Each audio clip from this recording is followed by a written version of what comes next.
come to your garden, I eat from your tree, I step in your river, and it takes me deep. Your heart is my temple, your tears rinse my feet. I walk out, I'm able to carry your peace. It reminds me of a song that I heard long ago. Maybe I've always known that you were right there. A simple melody playing over and over in my dreams.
Don't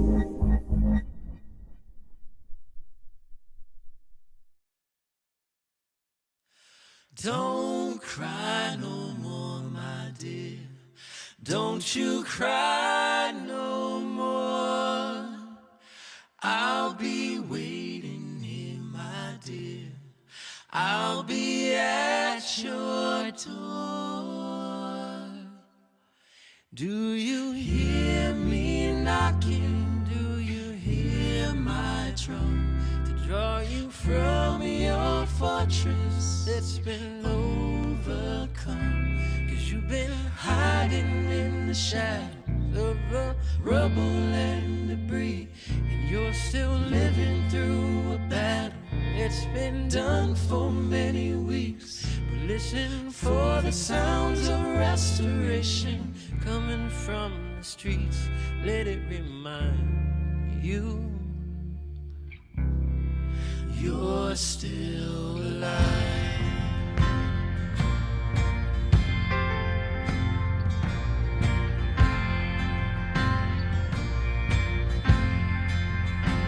Yeah, there's still life up in them bones. Don't dwell on the casualties. For your heart was meant to roam, so watch the company you keep. They will drag you under where the dead are found. Don't give in to slumber. Wrestle through the higher ground. 'Cause you've been stranded in the valley of the hopeless and the dead, and you're still haunted by the ghosts who left you stuck there where you stand. But may these words bring revelation, lifting you up out this wretched land. Yeah, let it remind you you're still alive. Hey.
And we are live. We're live, everybody.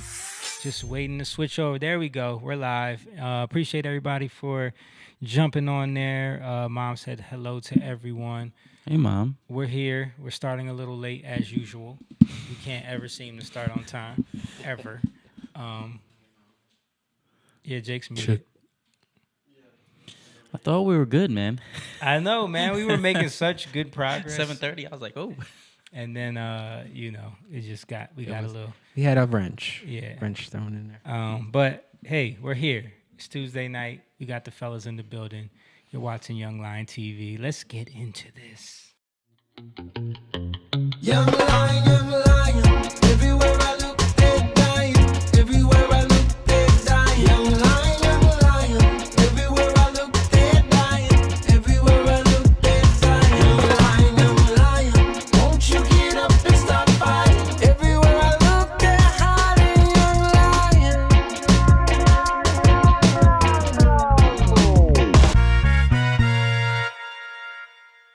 Yes, sir. Shout out to everybody in the chat room. Gina said hi, guys. George said, "What's up, fam?" What up, George? What up?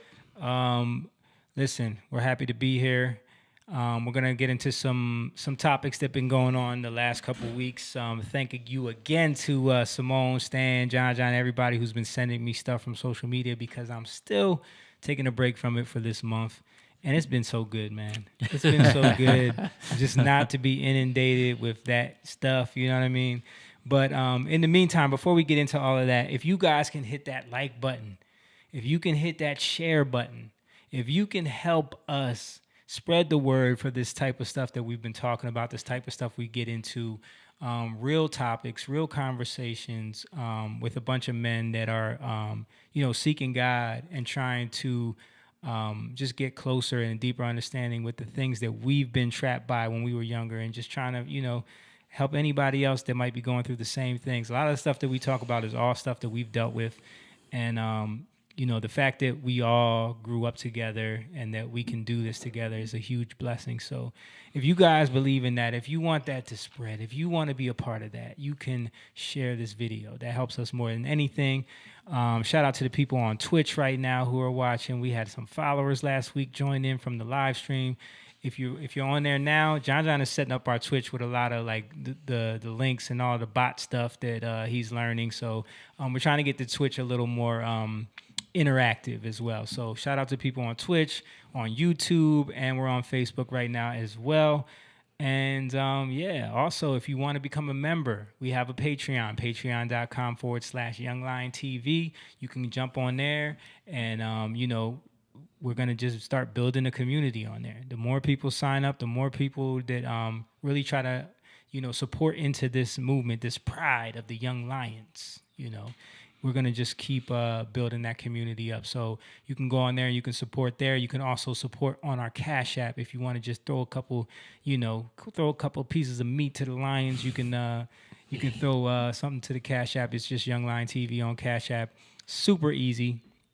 And the website, jatan.com, has all of our music and our merch, videos, everything that we release goes up on there. So looking forward to this year, looking forward to what God is doing this year, and the shows we got coming up. It's going to be a good time. I'm happy to be here. We got Simone with me, as always, on my side. What's right up? There. Appreciate you, brother. We held it down at rehearsal yesterday. We held it down. And of course we got Stan with us. What up? The young Stizzle over there. And Do I sound weird? No, you sound okay. You sound good. Cool. You sound Maybe like yourself. Headphones. Yeah.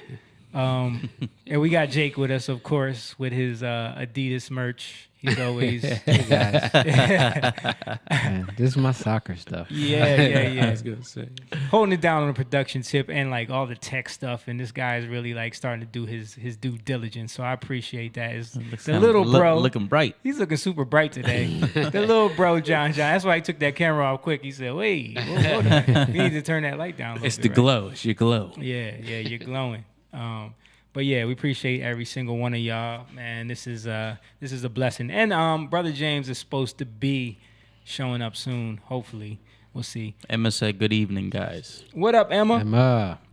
What up, Emma? You not playing soccer tonight? We seen they were trying to get a game together. Yeah. So, anything anybody want to start with? Anyone to talk about before we get into this stuff? The important stuff. Anything on your mind, brother? What's on your mind? We had a good good church Yo, experience, right? church was crazy, man. Yeah. Super. Yeah. Man. It was It pretty was, crazy. Yeah, I don't think I've ever cried that much in my life. High level spirit. I don't think I've I ever never seen you did. cry that much. Yeah, man, that was I'm usually a crybaby. yeah, that was different for me, man. Yeah. I wasn't expecting that either. Like, it was just, man, God was touching me, and man, it was serious. That's what happens when you release. Yeah, seriously, man. Yeah. Let it go. Yeah. Seriously. And I wanted to bring it up just because, I think God is doing some new stuff in this year. Good stuff, but also, some stuff that might be a little scary for some people. Scary. Uncomfortable stuff. Yeah. So, we got to be prepared. Mm-hmm. I'm really starting to say, like, if you're not prepared to handle something, that's when we fold, Right. And there's certain things that we just are not prepared to do. And I believe that that's what he wants for us. He wants us to have the tools to be able to deal with anything that comes up. Mhm. And not just that, but also be able to help others Yeah. through it. So that's part of what Young Lion is too. Yeah, Mhm. absolutely. I think that's a lot of what it is. Yeah. What we want, what God wants it to be. Mhm. What we're trying to establish here. And yeah, also, if anyone wants to jump in and just say hello to us or just join in on the conversation, we have the Rendezvous app, the Rendezvous link that John is gonna send me so I can post it up. You sent it to me already? Okay. Yeah. Don't be scared. Don't be scared. Jump on there. You can even just say hi. You know what I Come mean? Just on show and your face. Say share. hi. Share anything. If you want to join in on the conversation, we'll bring you in. You can sit on for a little bit instead of just, watching and typing in the chat. Jumping on there. I'm putting it in the chat right now. Can the Twitch people do that too, or YouTube? No, anybody can. Yeah, we should put it. I'm gonna put it on all of the. And it'll Can ping. you put it up in the Twitch? Will it ping you the same way? Yeah. Okay. It's just an individual link. It brings you into Wirecast. So. Oh, okay. Yeah. So Cool. anybody that wants to jump on, say hi, just join in on the conversation. You just click that link, and you will be prompted to a screen that'll access your camera. Even if you don't want to be on camera, you can turn your camera off, and we can just talk. But yeah. Shout out to La Anthony, said hi all. What's up? Hey. Amy Barbosa said Hey, aloha. What up? What's up, Amy? Amy? Good to What see you up? on here. Good to see you. Yeah, long time. Yeah. Anthony said, cool. I won't do it this week because I'm about to feed the little one, but I usually, when I tune in, I have a lot to say. That's what I'm saying. You be You perfect. can do it while you're feeding the little one. We wanna wouldn't see. be mad. We wouldn't be mad. Yeah. All You can right. turn the camera off, yeah, if you don't want us to see the youngin. Anything else? Anything else going on? Anything else anybody want? No, that's I don't think so. It was good football well, yeah, it was Yeah. last seen- weekend. It's playoffs. I playoff know football. I Jamie's seen not- the I game. could care less. Yeah. Only game I seen was Buffalo. Yeah. I didn't get to see the other one. Well, Well, judging by the score, leftover. yeah, I watched half of the Buffalo game with Stan. It was Derek, his quarterback is turning out what Carson Wentz should have It been. was supposed to be. Hey, yeah, what are you gonna those do? are the breaks, man. Yeah. even though they lost, even though Buffalo lost. Yeah. All right, so as usual, let's keep the tradition going. And the funny thing is, like, all of y'all been sending me this clip. So of course I got. Oh, James is here. Brother is here. Okay, James, what up, man? What's up, brother? sir? Settle in there, brother. what's up, buddy? CEO of Build Right. Build right, No- where we build it No right. long Mister. Just waiting for him to build my stuff right. When is that?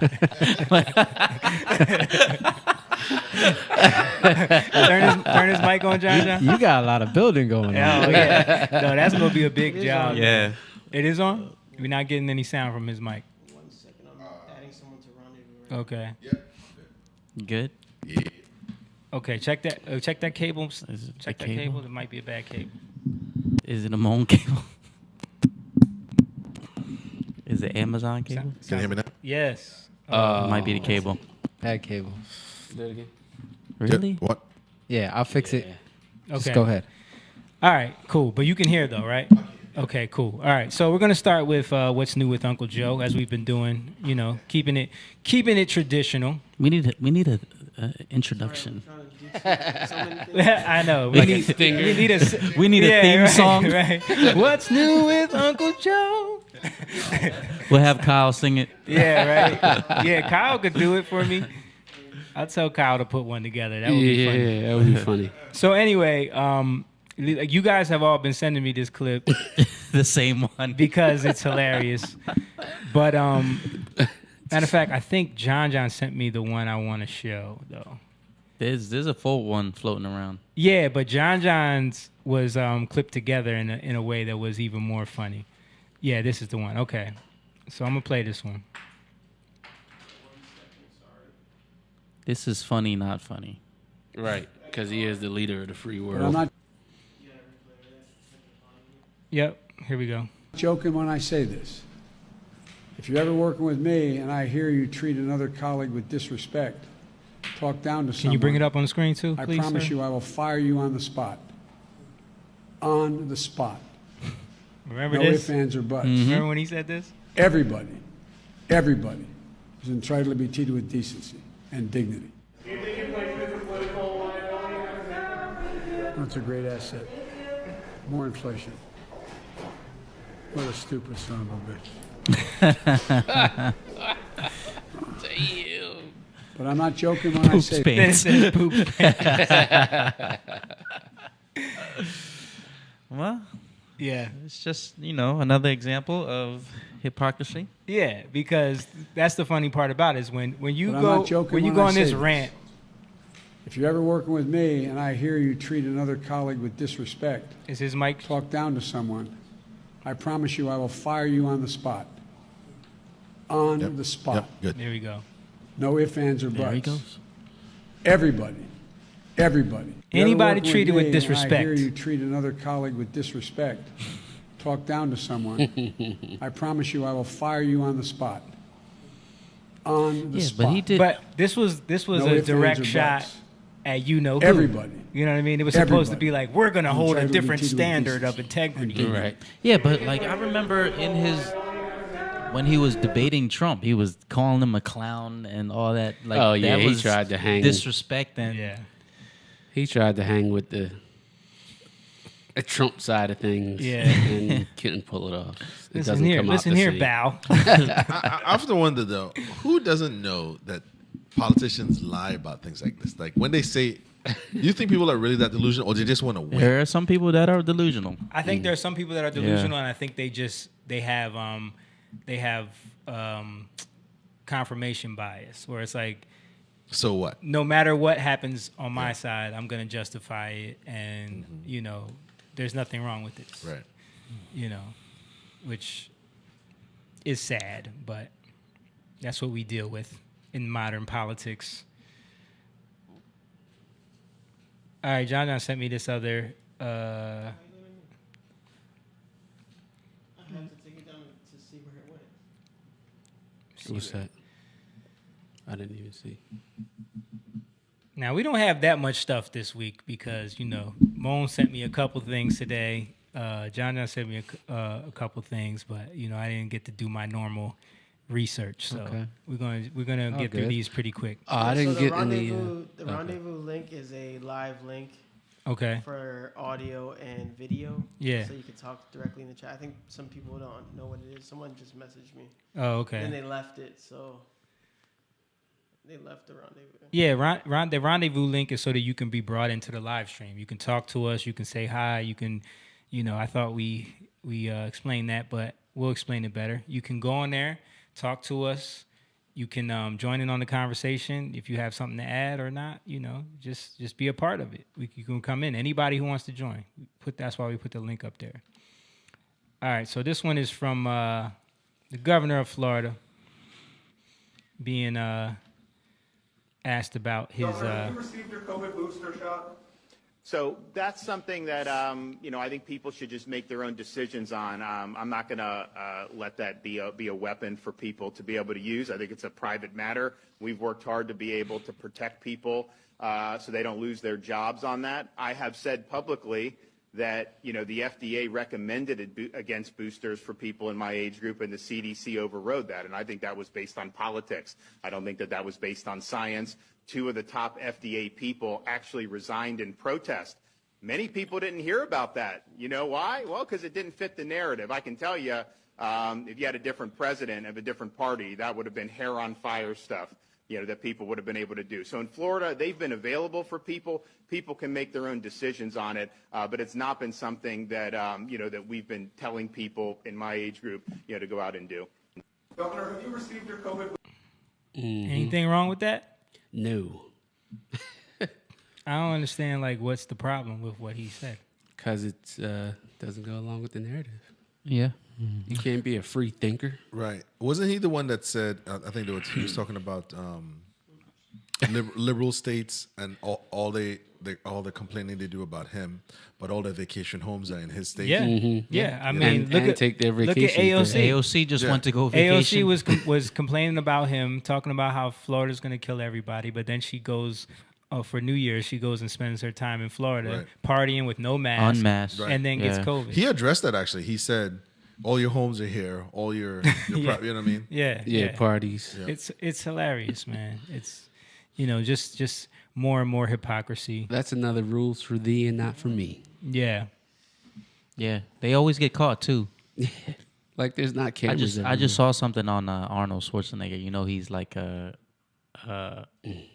he's a global warming guy and go green guy, but then Get out of here. but then he gets into a car accident. He gets into bad one too. a bad car accident.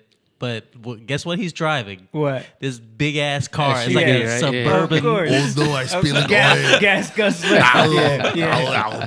Yeah. Spilling oil quickly collected. Like, dude, how come you're not driving the green car? I should have taken the chopper. They always get caught though. Yeah, because they're hypocrites. They do what sounds good to the public because they think it's gonna get them clout or get them notoriety. We need to save the planet. How did you get here? Don't ask me those questions. Right. I was just gonna say that. All the people going to the summit in private jets. Private jets. Yeah, John Kerry. Yeah. Good point, sir. How did you get here? Right. What up, Xavier?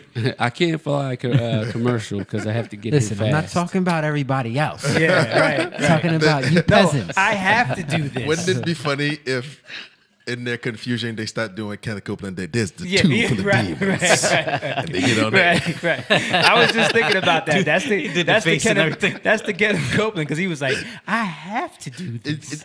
I'll be talking to Lord up this, there. This is the way I get to reach millions of people.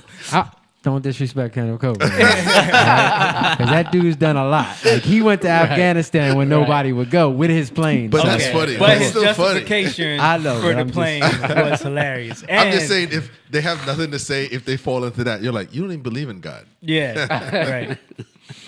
But it works so well. All right, so last week we talked about this a little bit. I just brought it up briefly when we were talking about, all of the misinformation. We talked about Dana White talking about how you can't get monoclonal antibodies Yeah, anymore. I did see that, yeah. You saw that, and then Joe Rogan, how they released that letter that was from doctors trying to get him banned from Spotify. So here's Even an Neil article. Young wants him banned. Yeah. Yeah.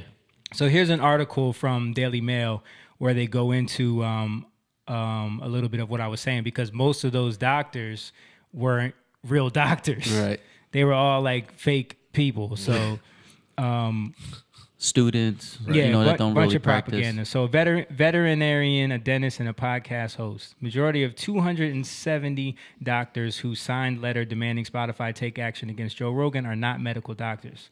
270 people signed the letter published January 10th that called on the streaming giant to adopt a misinformation policy. Only 87 of the 270 signatures are medical doctors. The rest are from assorted professors, including engineers, teachers, and psychologists.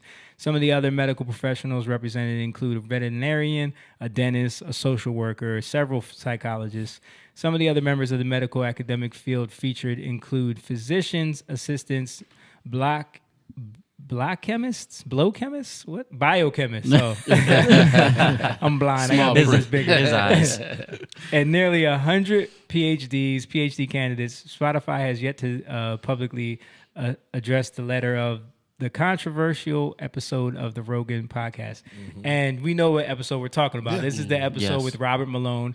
And Stan sent us a crazy video today that was 5 hours long, but it was just a bunch of doctors, including Robert Malone and scientists, and in the vaccine field, in those virologists, and virologists and cardiologists, nurses that work in the medical field, that have traveled, that were on the front lines in the beginning of this thing, just testifying on their experiences and the things that they've seen the medical industry do and these government agencies do in conjunction to basically turn this thing into a disaster.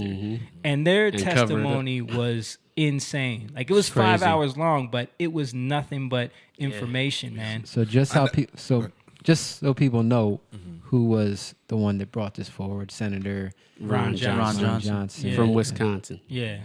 And that's how you know that the media is controlled. Yeah. Because there's no way these people would ever get this platform to speak. Or to be even, I'm talking medical professional. I'm talking about hypothetical conspiracy theories. Just straight up medical professional being able to sit down and have an interview and discuss this. It's not going to happen. Nope. They removed Robert Malone from Twitter. They removed him from YouTube. They removed that interview from YouTube. It's still up on Spotify. I'm actually surprised that the CEO of Spotify is like letting Joe Rogan, do his thing. But I think it's because of what he has amassed, and he's changed the landscape of dialogue in that sense. That they just wanted him. They just wanted him to bring a lot of traffic to the platform. Because if he stayed on YouTube, he would have just they would have removed him. At least banned those interviews or take it down. And then you see tactics like this from the media where it's like, we'll find 270 people that whoever we want to write a letter. That's the thing. I think platforms like this and where most people aren't really going to look in. They'll just see the headline, right? So they'll see 200 plus doctors or whatever it is. And to them, the narrative sticks. We're going to go with that. They never see the correction. In fact, these doctors are saying that he's wrong. And even if it was 270 doctors, how that doesn't mean anything. The next video that Moan sent me is going to be way more doctors saying the opposite. You know what I mean? What about the other 270 doctors that didn't agree with that? They just don't matter. But the smear is like, they've been trying to get Joe's voice is I was just watching Tim Pool again. He reaches such a young audience, and like what is his, like his videos get like 4 million views. And he's powerful right now. That's why they're trying to silence him. Like he's the most powerful media figure right now. And they're trying to smear him so bad, just like CNN, like. You see the video, his video. They changed the altered the color of his face. We showed that on here before. We talked about that when he got COVID. It's also too who or how Joe surrounds himself. Dana doesn't throw him under the bus. Nope. The company it's like. So he no one is forcing him. There's no way to stranglehold him. There's no way to stranglehold him. He isn't technically beholden. He could if Dana somehow changed his mind, he could leave the UFC and he'd be fine. He just does it for fun. If Spotify changed their mind, he could host it on his website individually and people would still go find it because that's how much of a fan base he has. It's interesting. Let me read some comments real quick. George said, Maureen says hi and also said Moan looks like he's not wearing any pants. He's going with the nude look today. It's the dark Asian nude. It's a Nouveau 2022 look right there. Is she feeling better? I'm glad she's feeling better. I know she's. Stan said she's feeling better. She's good. Cool. Donnie said, well, that's on both sides. What's on both sides? Elaborate. You should jump on the rendezvous, Donnie. Yeah. I think he was talking about when you were talking about Biden. Oh. He's clapping back on that, I think. Oh, because he loves Biden? I don't know why he always I don't know if he loves Biden. I don't know why he always caping for Biden. Let's he's just ask. yeah. Do Don't you love cape, Biden? Don't cape for any of these politicians, man. Let's they ask all and see are what he trash. Well, you know, once What he you was talking about. say anything against Biden, people automatically assume that you Just like you Yeah, can't say nothing right, bad right. about Oh, Obama. you're a Republican.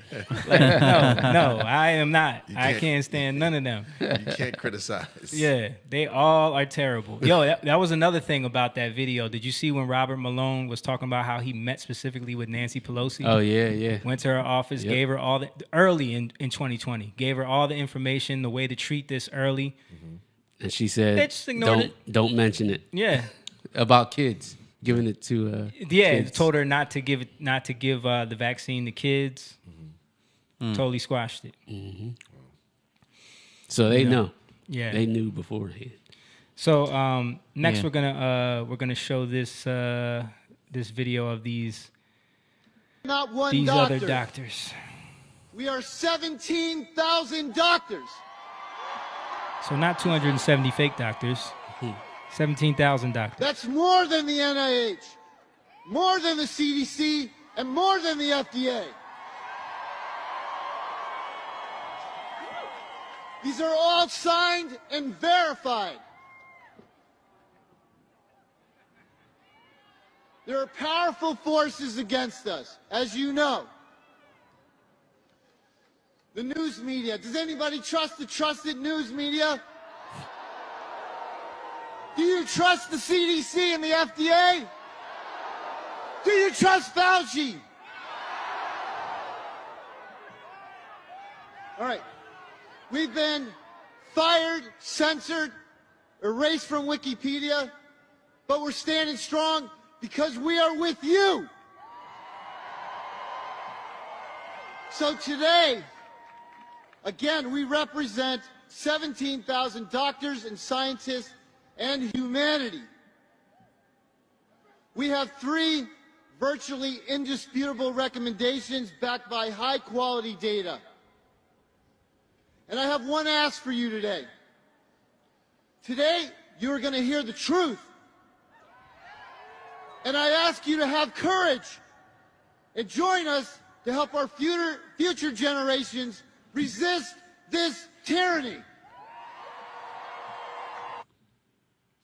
All right. So that was in D.C. But what he said echoed a lot of what these doctors were saying in that congressional meeting. Like a lot of the same things. Doctors being fired, their licenses being taken away, threatened for their licenses to be taken away. Yeah. And, you know, not being able to treat patients the way they want to because the hospitals are so corporatized now. You think about it, like there's like hospitals are turning into like the big 4. You know what I mean? Everything that becomes huge corporations like that, then what do? They stranglehold Consolidate power. everything. Yeah. And then they can work with the pharmaceutical companies to make sure certain things are pushed. Yep. Yeah. And then in turn work with government. Yeah, when they because start they are in bed with them financially. Yep. The nurse. At first she said, you know, they use, you know, Schmeiber Schmextrin. Yeah, right. But then all of a sudden, they switch drugs. Yeah, You know, they to push. told them they told them the policy changed. Yep. Yeah, she said that's when early in 2020 they were treating people. I think she said HQC though. I think that's what she said. Was it? Yeah. But she said that you know, then they were told stop using it. It was like a week later, Yeah, 2 weeks later. stop using it. Stop The using it. policy changed, and then they started introducing remdesivir, Remdesivir, which yeah. we know now is just killing people. Yeah. And now they're giving that to kids. You know. Yeah, how many people died and they knew about it? Yeah. You know, like the death toll's going up. Yeah, it's majority y'all fault. Yeah. Because you're not really treating anything. Well, they're not liable too, so Yeah. they're not gonna. You know. Yeah, they're incentivized, not just. Donnie said, "I don't love Biden either, but both sides tell them same lies." I agree. Oh, Yes. I agree. But we talking about Biden right now because Biden is the president. So yeah, Biden's. I mean, between the two presidents, Biden is way worse. Yeah. Trump, not even close. Yeah, not even close. Not even close. Like the corruption that Biden's been involved with since his early days in the Senate, people don't even know. They won't report on it. Right. They won't report on it. There's definitely things that Trump did. It was like, really, dude? Yeah. Yeah. But just in terms of corrupt, you can't there's no evidence that he might be corrupt. Maybe on this. I mean, maybe on this vaccine stuff. Maybe you could say Trump is a con man. Because of his business practices. Yeah. I get that when people say that, oh no, because he's a con man, he's just a businessman. But in terms of his policies, he came what through. he did in office, yeah. So, or what he said, the racist stuff that he said. Right. Talking about Biden. Oh yeah. But they twist what Trump say. They want to pin that on Trump, but it's actually Biden literally said some really messed up stuff. Yeah. Mom said this just came up on my phone. A California mom is requesting damages from a special union school district after teachers allegedly pressured her daughter into attempting to change genders and conceal from her mother efforts to change her pronouns and name. Yeah, I think we talked about that on here before. Yeah. We showed the article on that. Yeah, that's happening a lot. I want to go back real quick. Go ahead. I think, in my estimation, I think a lot of times the reason why people aren't outraged is we've had the last 100 years of media and corporate propaganda, right? Yep. So there's a certain benevolency that's allowed with the news and certain things where I think people struggle with the idea, well, why would they do that? Right, because we come from an era of the Walter Cronkite. Right. The standard of news. Right. You know what I mean? So if you tell people yo, this is corrupt, this is what they're doing, it's going to seem strange to them because a lot of people don't spend their time really questioning things. They just kind of conform. That's the same problem, not to cut you off, but that's the same problem that we're dealing with the medical industry now. Because people are saying... But they've been doing that. Right. Yeah. But I'm saying people in their minds can't rationalize, but why would they do that? It's people's health. Why would they do that? You know? And I think because we're judging it from the medium of, well, would I do that? Yeah. You're not on a corporate board. You're not a billionaire. You're not sitting. You're not a multi-billion-dollar company with numbers to meet. Don't even try to understand that. It's literally about money for them. When I watched this documentary, it was on Netflix about the opioid epidemic. Yeah. I think you saw it. I've seen it. Okay. And I know you watched the one on the Sackler family that's are the biggest ones that started the opioid epidemic. This to me, and it was a guy who said, "Look, I could care less about the crack epidemic. It didn't affect me."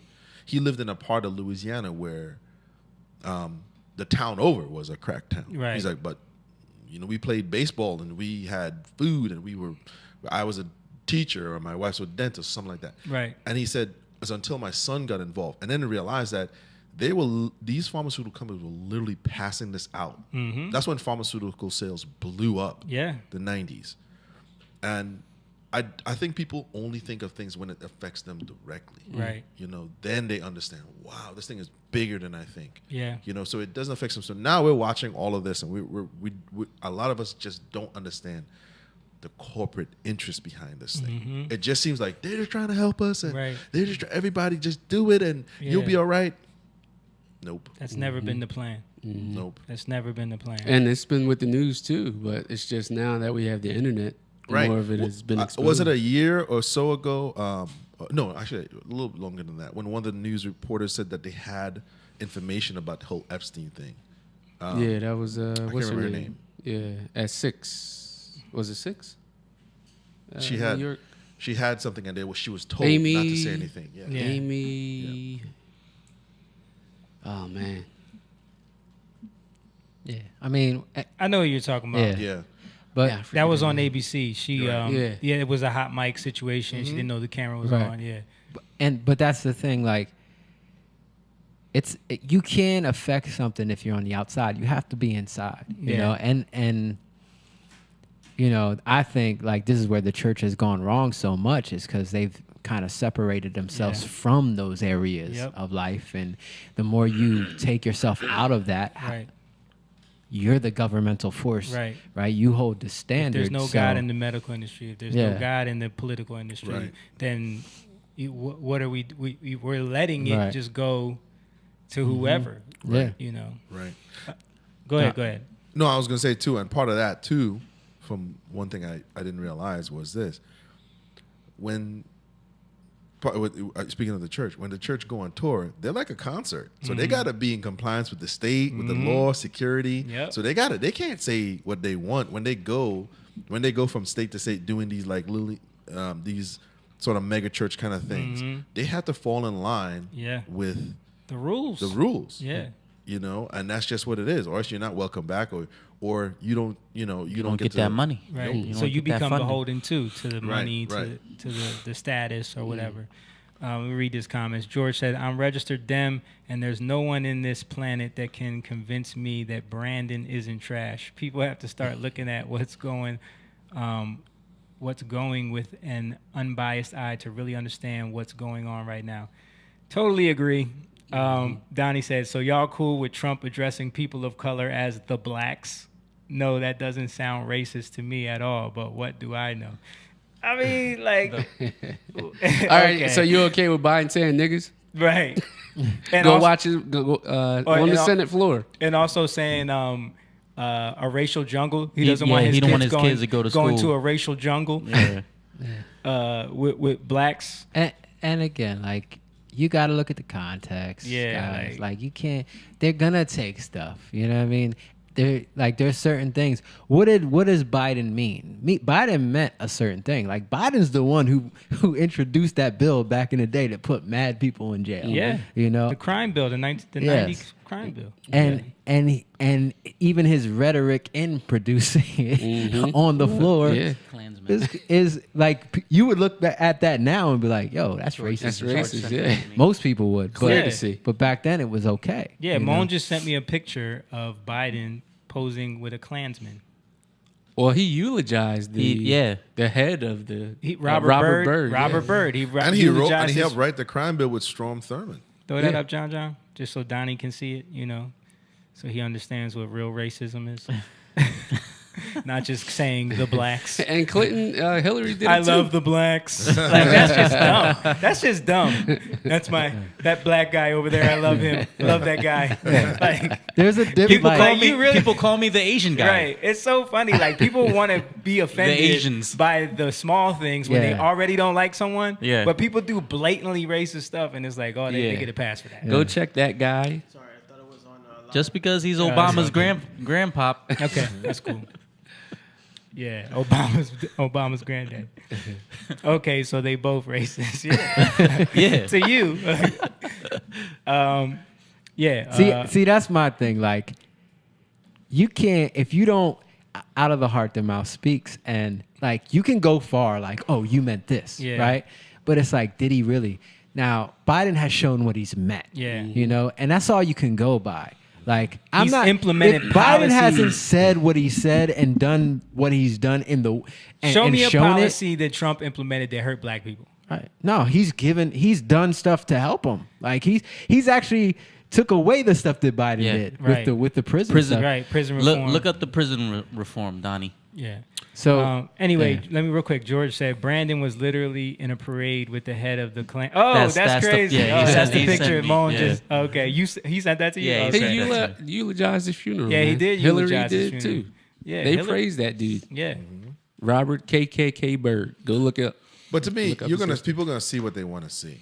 Yeah, absolutely. But that's the prejudice. Like people wanna point to prejudice when you're being prejudiced by prejudging somebody when you really don't know their heart. Yeah. You know, like, what did you mean? You can have a conversation with somebody, or what did you mean when you said that? Like, no. What does the news do? They jump right to the meaning. Yeah. That's the problem. Mm-hmm. They don't say, oh, what did you mean when you said that? And then he said, and some do, you know, and he clears it up. Oh, this is what I meant. But most people are just looking at the ones who say, "Oh, he said this." Right. See, you're implying, or they manipulate things with the very fine people stuff and stuff like that. That is a known false lie. Yeah. But they'll manipulate chopped it that up. and use it as some way Right. to demonize someone. But that's implied intent. That stuff Right. don't hold Yeah. up in court. Right. Why? Because you have to know the intent behind somebody doing something. Yeah. Or just watch the whole interview. Yep. Yeah. Because right after that line, he said, "Except these people, Right. they need to be They should condemned." be Yeah, condemned.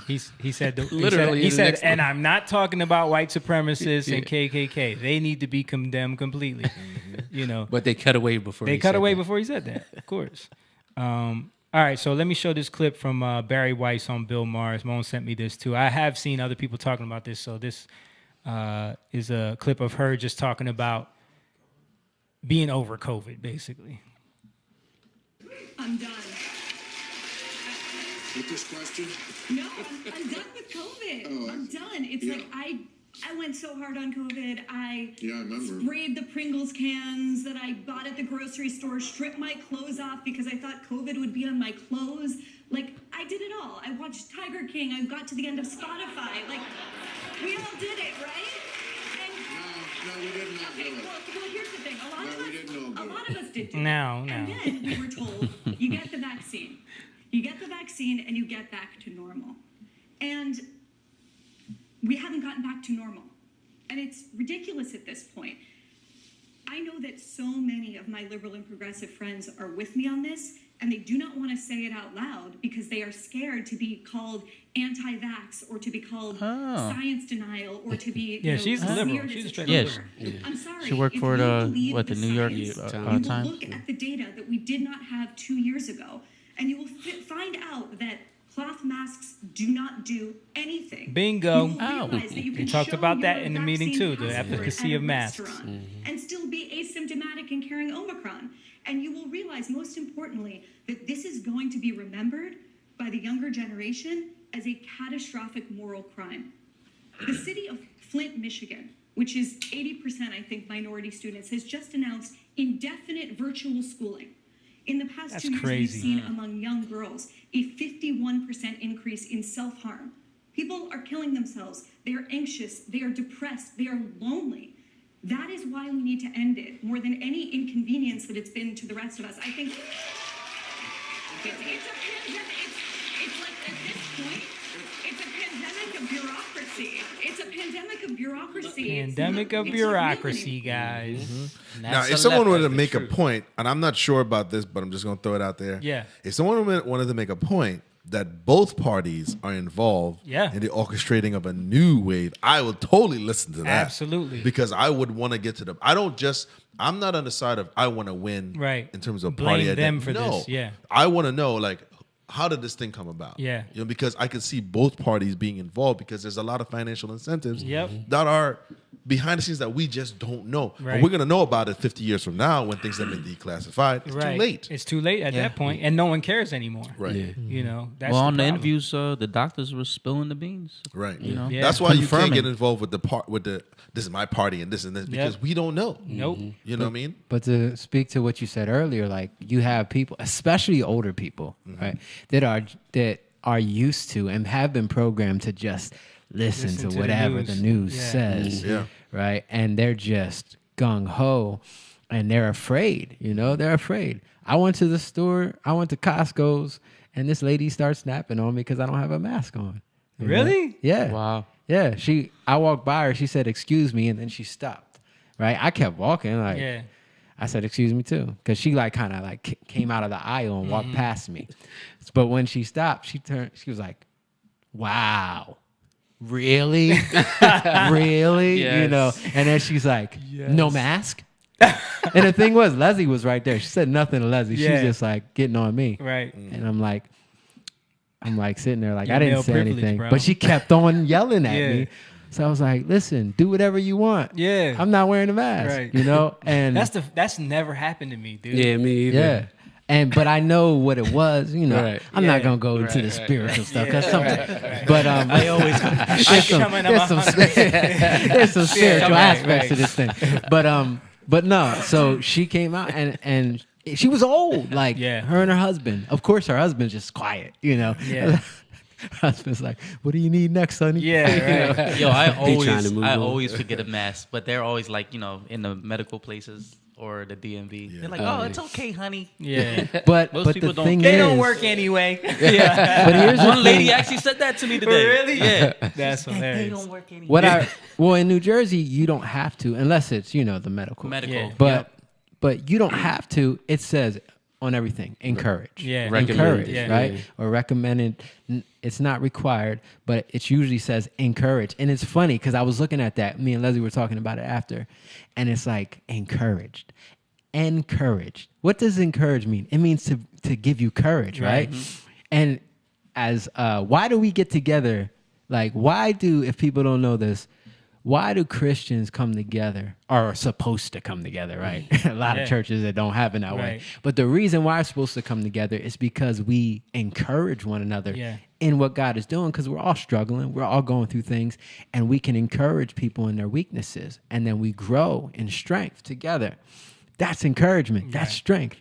You're encouraging me to do something in total weakness. Like, you want me to be weak. Right. You want me to lay down, right? Be in fear. You want me to be in fear. Right. Right. We encourage you to wear this mask. And it's like, that's not real courage. Right. That's not real encouragement. Right. So even the word, I was just thinking about that. Like, even that word is like, It's an oxymoron. it don't make no sense to say that, George said, right. So when are people going to open their eyes and stop letting these people divide us? It is wrong. Then it's wrong. If it's wrong, then it's wrong. Call these politicians out on their BS. Yeah. That's why you talk about it first, though. And stop voting for him. Stop voting. Like, how is Mitch McConnell still getting voted for? He got in trouble the other day, too, for saying something about black people. Blacks. The blacks. Yeah, the blacks. Yeah. I think it was with the voting rights. How do these people just stay in office? Yeah, how was Nancy Pelosi about to run Term again? limits, man. Correct. Term limits. Politicians. Donnie said, right, finally, thank you. I hate blaming one side over the other side.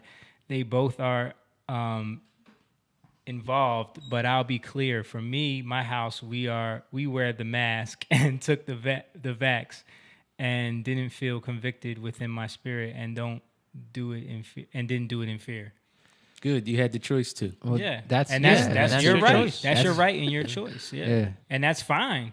And that's not, we're not advocating for people to not do something. What we're saying is it shouldn't be forced on everyone. Right. That's when it becomes tyranny. That's when it becomes totalitarianism. Right. And with all the data, like, just on another, like, they gave you something that they don't really know the lasting effects. Right. So that's the issue. Like, you put something into your body that you don't really know. I'm not taking that. Right. Because they don't even know what's going to happen, you know? And not only that, now they know that it does nothing for the new variants. right. Yeah. It makes it worse. Right. So, but on the other end of that, like, again, I'm a believer. And if you did take it, like, God can do anything. Right. So, like, it's not like to be afraid if you took it. Right. And that's just another dividing point, Right. the vaxxed and unvaxxed. Right. And no, it's not about that. It's about what they're trying to do is divide us. Right. And stop letting them by being the woman in the store, like, why aren't you, did you guys get vaxxed? Why aren't you vaxxed? vaxxers. But lady, right. you have the mask on. And that's that. And I said that You're to her. I was like, protected. you You're got a mask, you're protected. good. Yeah. But, and that's the And point. you had like, the vaccine. Yeah. if you want to do it, I'm not Right. trying to convince you why not. But I don't. really wish Donnie would jump on Ron. Yeah. Yeah, You need to jump on Ron, bro. Jump Donnie. on and talk. Yo, you know what you should have did, Me Jake? and James You are would vaccinated. snatch Yeah. that mask off. Exactly. You know what I mean? You want to put No. put your hers Yeah. on. No, even what I said afterwards, I'm like, I shouldn't have said that. I should have just been like, listen, I love you, and Yeah. I wish you the best. Yeah. You 'cause got I don't in your even- feelings a little bit. I mean, I didn't get in my feelings, but it was just like I drove- felt like you I had drove to around say the parking something. lot I She said, would have been like, you love me? You love me? If you let me put the mask on. You don't even know what me. I'm saying you don't is love that- anyone but yourself because you don't wear a mask. Yeah. I said something. I said something like to combat her when I didn't have to. Yeah. You know what I mean? Because whereas that you're never going to win that fight. No. But I said this before, but I think unfortunately, a lot of people don't like to get into heavy research and heavy. It's conspiracy. I want to say conspiracy because it's under that thing. Yeah. I think because I know how I feel sometimes there's certain times when I feel like, oh my God.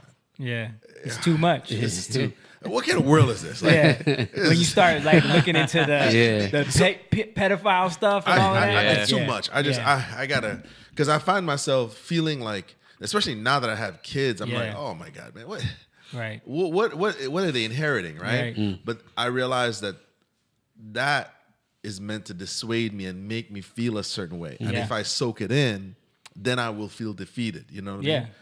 But I wanted to say, I said this before here, but I think part of it is this. For the people who took the vaccine, it was marketed. You have to admit, it was marketed as take this and it'll stop this. Yeah, right? That's what she said. Right? That's what she said. Which is what happened. You know, I know for me, I was in the hospital. It was the worst I ever felt. Right. And I was like, okay, I don't want that again. Right. I talked to 3 doctors and I asked and I said, they said, yeah, we all have it, you know, et cetera, et cetera. Okay, I'm going to follow your advice. But I think for a lot of people, it is they don't want to be the people who made the wrong choice. Right. So if I'm on a boat, I want to.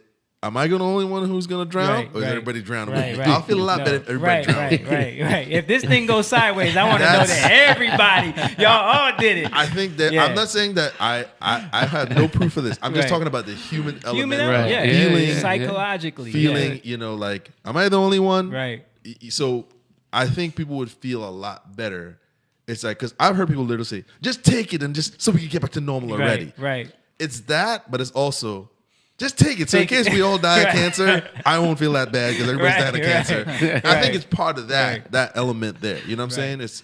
That's another thing that was in the video was new cancers coming up. Right. So I think it's part of that. And there's things within me that I have to address and be like, listen, ultimately God knows. God knows. And that if I could be an anti-vaxxer and go outside and get killed by anything could happen. Yep. I ain't taking that vaccine. Bam, James is dead, everybody. Right. And also, like, that could happen you too. got anti-vaxxers that are eating cheeseburgers every day and like smoking cigarettes. I know a guy who is over 400 pounds, diabetes. I ain't taking that thing, bro. Right? Like, bro, you put anything in your body. Really? I know somebody who didn't take it and was, you know, his wife took it. He got COVID and he died. You know? For real? Wow.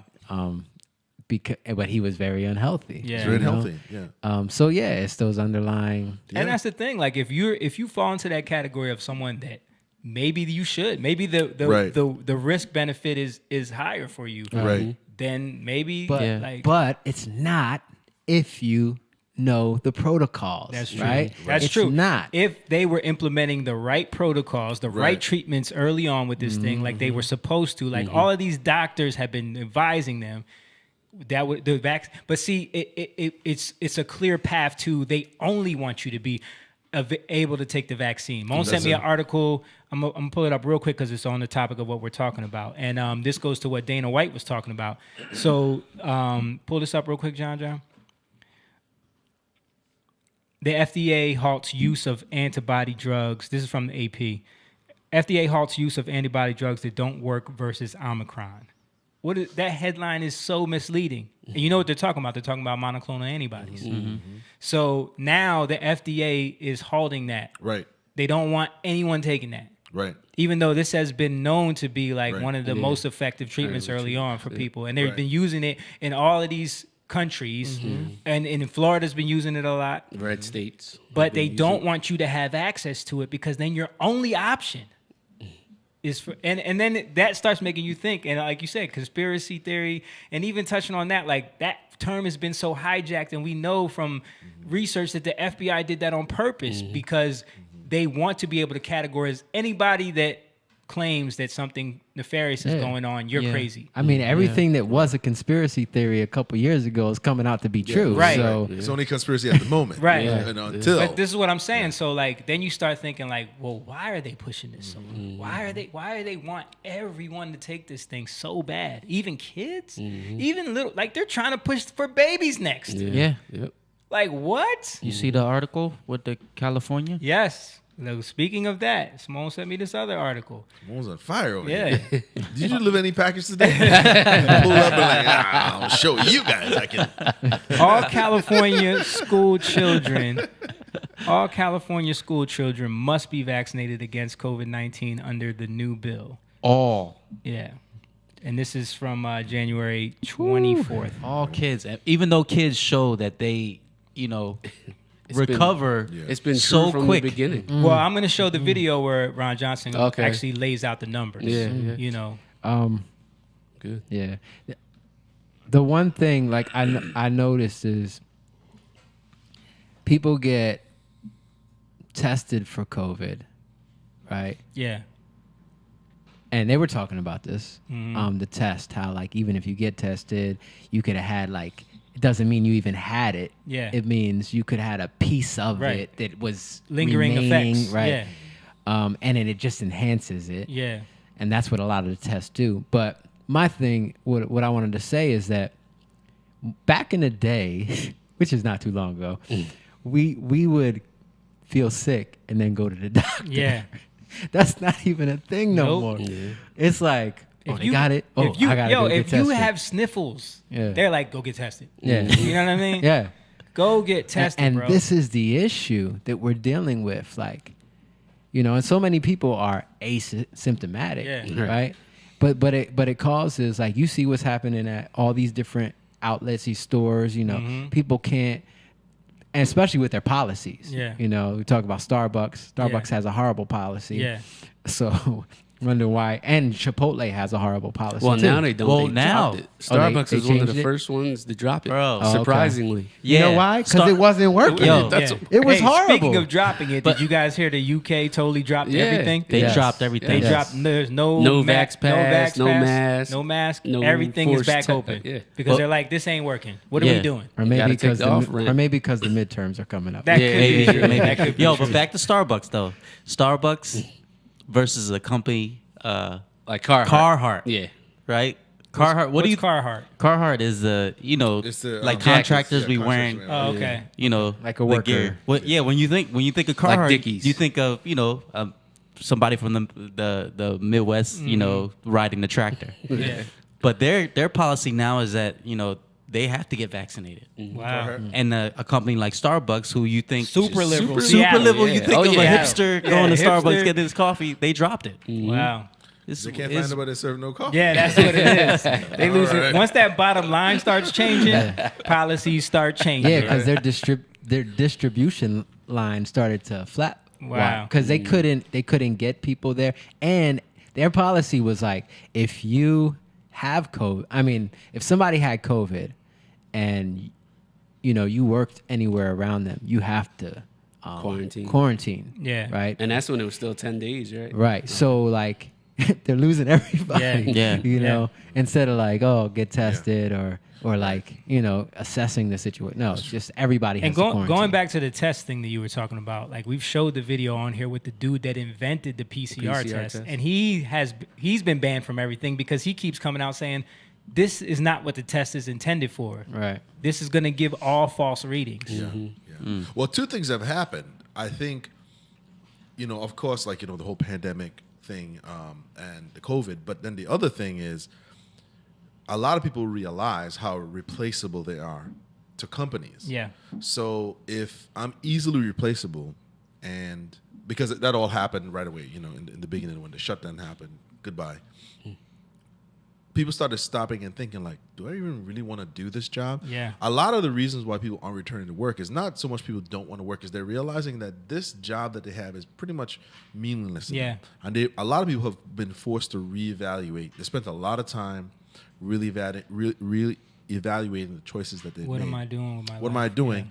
And now do I want to be forced to go back and take a vaccine, all this stuff? So a lot of things have happened that force people to kind of slow down and really analyze the choices they're making career-wise. And then, do I even want to take this vaccine to serve coffee or deliver packages or do this or do that? So people are just walking away from that environment. Even the medical, remember the medical workers were the heroes of our generation at the beginning, but as soon as the mandates went in place and a lot of them refused, you're fired on the spot. Yeah. Yep. So people are recognizing that. Yeah. And that's what we're witnessing too, is people are basically giving up and walking away.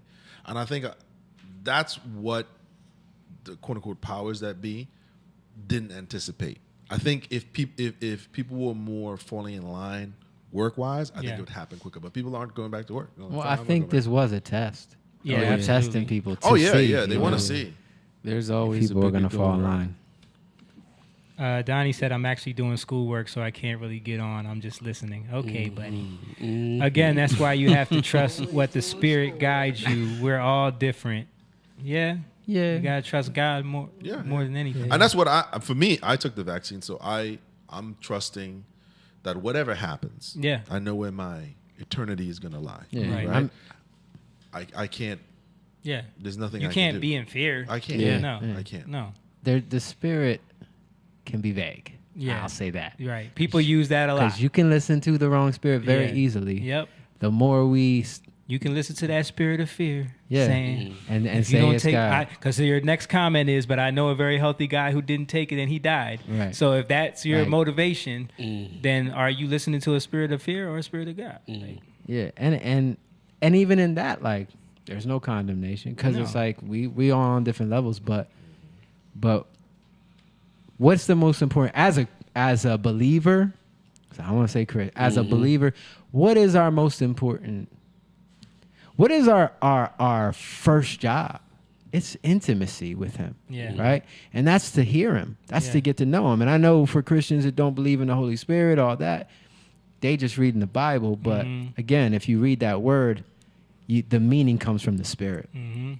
So you have to have that intimacy with God. You have to hear him. You have to hear him. That has to be something that happens, and you have to continue to hear him greater and greater. And that intimacy, that worship grows. It grows greater and greater in your life. That's what intimacy is. You can't have a relationship. Like, I love when people, I don't love it, but when people say, I have a relationship with Jesus Christ. Well, do you talk to him? Right. Do you speak with him? Or do you just read the Bible and say, oh, he meant this? Right. That's not a relationship. Can't have a relationship with my wife if she writes some stuff down and I say, oh, she meant this, right? No, what do you mean, wife? That's what it's about. And for us, I think this is an amazing time to learn and to grow, and not just to be like, all right, like, I believe in God, No, but what does that even mean? Right. You know what I mean? And what do I really believe in him? Right. Because am I really trusting in him? Belief is more in action than just saying it. Yeah. What are you doing? Are you putting your weight into that belief? Do you spend time practicing that belief? Right. Faith is. We don't understand what faith is. I don't understand what faith is. I think I know what faith is, but then as I go through the issues that I have, like, right, I could go through issues in my marriage. I can go through issues like, I don't know, financial issues, whatever. As I go through those issues, right, those are the things that, those are the trials that create a genuine faith in me, right? A genuine faith. And that's what God is looking to trust him, right? You got to trust him through all things. What does it mean to walk with God? Right? Enoch walked with God. Yeah. What does it mean to walk with God? It means to trust him. Like, if I'm gonna walk with my wife, right, and my wife's gonna follow me, she's gotta trust me. Where are you taking her? Yeah. Right? And if my wife keeps on being like, hold up. Right. Hold up. But I want to go this way. I want to go this way. But I think God, you know what I mean? I think God is, that's what I'm just saying, like, just to, not to say that you're wrong, Donnie, but just to, like, that can be a misconception because we can believe what we want to believe. And my wife can be like, make something up about what I'm saying because she don't really want to talk to me. You know what I mean? But she's not really walking with me. If two walk together, that's when they agree. So that's the point. We got to walk together. And so that's what God is teaching us, I think, through all this stuff that we're going through right now.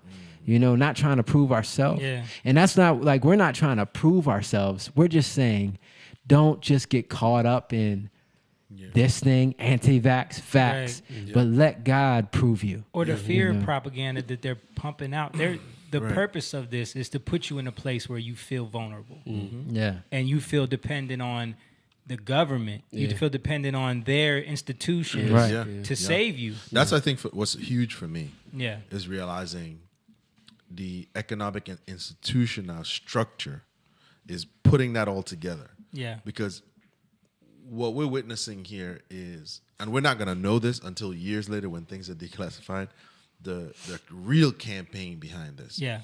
If anything, to add to what he was saying, I would say this. One thing that has been clear to me is this, and Dad... I switched it, but I switched it to the wrong feed. Dad used to say this to me when I would ask him about, you know, in a cynical way about Christians and why aren't they healing and why God allowed this to happen and why my mom died at 51 and blah, blah. And my dad used to say to me in a calm voice, he'd be like, listen, son, the rain falls on the just and the unjust. Mm-hmm. We are all participating in this. And he's like, I can't explain any more than that. He's like, you just have to ask God to open your heart to give you understanding. Mm-hmm. He's like, I can't. He's like, those things I struggle with too, but I can only point you in that direction. The rain falls on the just and the unjust. That's Jesus' words right there. So me taking that and remembering him, I now realize, like, there's only so much I can take, even with the conspiracy stuff, like you said, like, you know, because I am limited in how much I know and how much information I really have too. So I have to just trust that I've made the right decision and then leave it up to God. Yep. But at the same time, I'm not going to be like, don't tell me anything else. Yeah. I still have to look at certain things. A lot of stuff I learned from you guys where it's like, this information, you know, the doctors come, you're not going to find that. You have to look for that. You know what I mean? And this is right in Congress, though. Yeah. Like. Right. And a lot of people just don't want to look. Yeah. They don't want to look. And you have to be just open. Because if I get annoyed and be like, well, I took the vaccine and I'm feeling stupid. Right. I'm not going to look at this because then I'll, you know. Right. And you dismiss it, then you're not aware of what's going on. Right. I want to be aware. I want to understand what's happening here. I think from the economic standpoint, and from the global control standpoint, I think this is way more sinister than we know. Yeah. Not only that, like we talked about, the birth rates are in a steep downward decline right now, you know, which we all know that agenda. And that's why, to me, I would listen to somebody who, putting aside political party and identity, I would listen to anybody who can break down the economic gain. And from the global perspective, I would want to hear that. Right. Because it's bigger than we know. Yep. Yeah. You know what I mean? Yep. That's the great. That goes into the great reset. Right, and Satan isn't just interested in, I'm going to get the United States. Right. Everybody's he's interested in the whole. He's the prince of this world. Yeah. He's not interested in getting one country, and not just Democrats or Republicans either. Right. He's not. Yeah. But the prince of this world has already been judged, and the issue is when we trying to prejudge situations and figure it all out, we don't let him become judged, because it's actually like the vulnerability is the key, right? Yeah. Everybody, like, as if we all have families, right? The crazy thing is, if we say, I want my family to be safe, right? Yeah. And I put that first, I can't see God. Yeah. If I put that first, I don't put God first. Right. Right? That's what's crazy. So the enemy's always trying to say, what can I put in front of you that's going to get you to focus on something else and not focus on God? Right. But if I'm in fear, I feel vulnerable, right? And that's like what you're saying, like, yeah, you took it. Like, and if somebody's coming to you and like, dude, why you take it? You know, that's another issue. Yeah, that's because wrong. Now that's just, that's secondary. You're right. Like, the point is, are we trusting God more than anything else? Right? Because if my family's at risk, like, okay, what do I got to do to save them? No. I trust God first, you know, and that's hard to do, right? Because I love my family so much, you know what I mean? So God's got to work on me, and I got all right, God, show me how to give him up. I give him up to you every day. You know, that's vulnerability, you know? I know none of us are out here thinking we got it all together or figure it out. But what I do know is that every day when things come up, you got to give it to God, you know, and you got to trust him. All right, show me. I give it to you, you know, and that's what we mean. And that's when you start to have a greater relationship, because everything that wants to get in your way is out your way. If you come to God and like, God, you need to do something about this because it's going to affect my family, you ain't hearing him, right? You're not going to hear him right. It's in your way. When you say, I'm giving this up to you, then it changes. Abraham gave up his son. You know, through that Jesus came. Right. You know, and that's what I look at. Abraham had That's to what do I was that. thinking of when you said it. Yeah. All right, let me get into some of these clips from the congressional thing just so we can keep moving along. All right, so first I'm going to show the clip of Ron Johnson breaking down some of those numbers.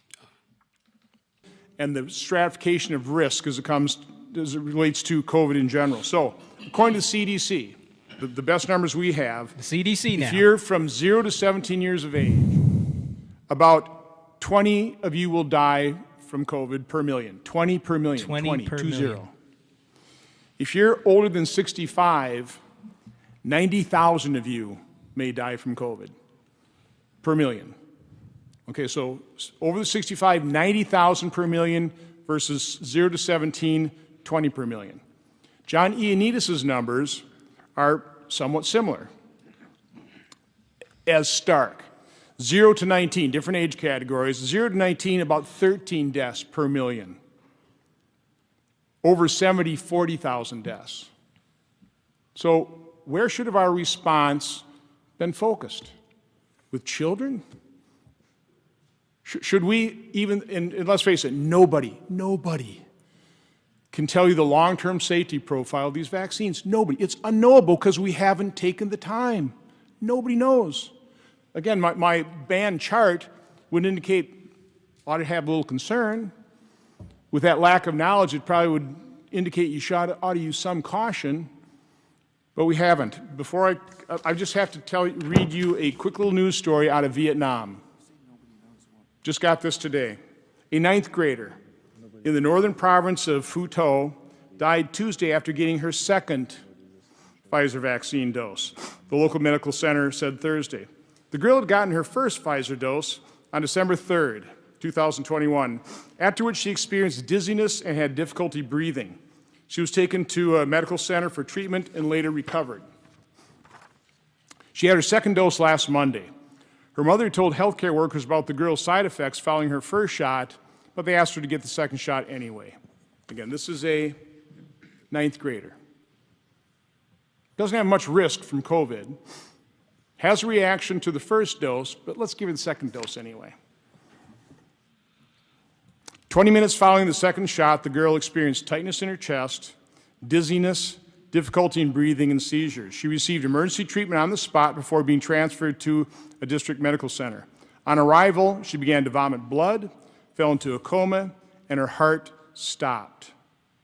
Her family received news that she died Tuesday morning. Now, I guess this isn't evidence that a death might be related to the vaccine, but it certainly would concern me more than it's concerned Dr. Fauci, Dr. Lewinsky, Dr. Collins, Dr. Woodcock, Dr. Marks, I know one of your favorites, Brianne. This is reality. This is a reality that's being ignored by our federal health officials, by the legacy media, by big tech. Senator Johnson. Black dating app called Black. Oops. That's for later. Yeah, but so yeah, you heard those numbers, like, and the thing is, like, a lot of people say, well, we didn't know that at the time. Like, you hear people say, you hear Fauci say that all the time, we didn't know that. But in the hearing, they were saying, no, we were telling you this from the beginning. Mm-hmm. Our focus needs to be on the elderly. Yeah. They're the only ones at risk. It never changed. And it never changed. And I watched a couple of them. Can you hear me? Yeah. No. I've watched a couple of them. And you know what's crazy to me is why are politicians allowed to, or anybody that's being questioned by a panel of their peers, be allowed to plead the fifth or say they can't answer? Yeah. Why does that happen? I don't know. Because of the Constitution, but like I think if you're testifying in front of Congress in a certain setting, you can be held criminally liable for the things you say. So I think, I think at that point, because of the Constitution, you're allowed to hold your Fifth Amendment right. And if it has anything to do with national security, yeah, in the public setting, you can't. Yeah. But in a private setting, if they had the same meeting, they can. It is very annoying. And the thing is, like, he even showed it. Remember when he was like, He was like, yeah, you guys think I'm not researching this stuff. I'm getting FOIA requests all the time, but this is what I get. He holds up a piece of paper. Literally, the whole thing is blacked out from redactions. You can read nothing on it. Yeah. It's all redacted. See that? And they tried to do the same thing with this, the vaccine studies, I guess, where they were trying to get it released for wasn't trying to get it released. Oh, they were trying. Yeah, Pfizer was trying to get the vaccine, the process of their mRNA vaccine withheld. They didn't have to release it for 80 years. 80 years, yeah. But a judge blocked that. Said no, you got to release it within 8 weeks, right, or something like that. And they're still trying to appeal that, so they don't have to do it. Yeah. You know, nothing to see here. Yeah, 80 years. Why do you need 8? But see, this is what we're talking about, because if they release it in 80 years, who's going to care at that point? Right. Mm-hmm. Right. You know, by that point, the damage is done. All right, so let me show this one real quick with Dr. Corey. Then I've got to. I'm sorry to have to do this. I feel like a broken record, but I'm listening to my colleagues call out all of the inanities, the insanities, the absurdities. Okay, these departures of our policies from what we know are to be scientific truths. These things like denial of natural immunity. We have to understand why. To sit here and point fingers and they're doing this wrong and that wrong, why are they doing this? Exactly. There could be multiple reasons. The simplest and most easily understandable and provable is every vaccine, these novel patented high cost drugs is profits. They are putting profits ahead of patients. You know, we can call attention to all of these policies. They are non-scientific.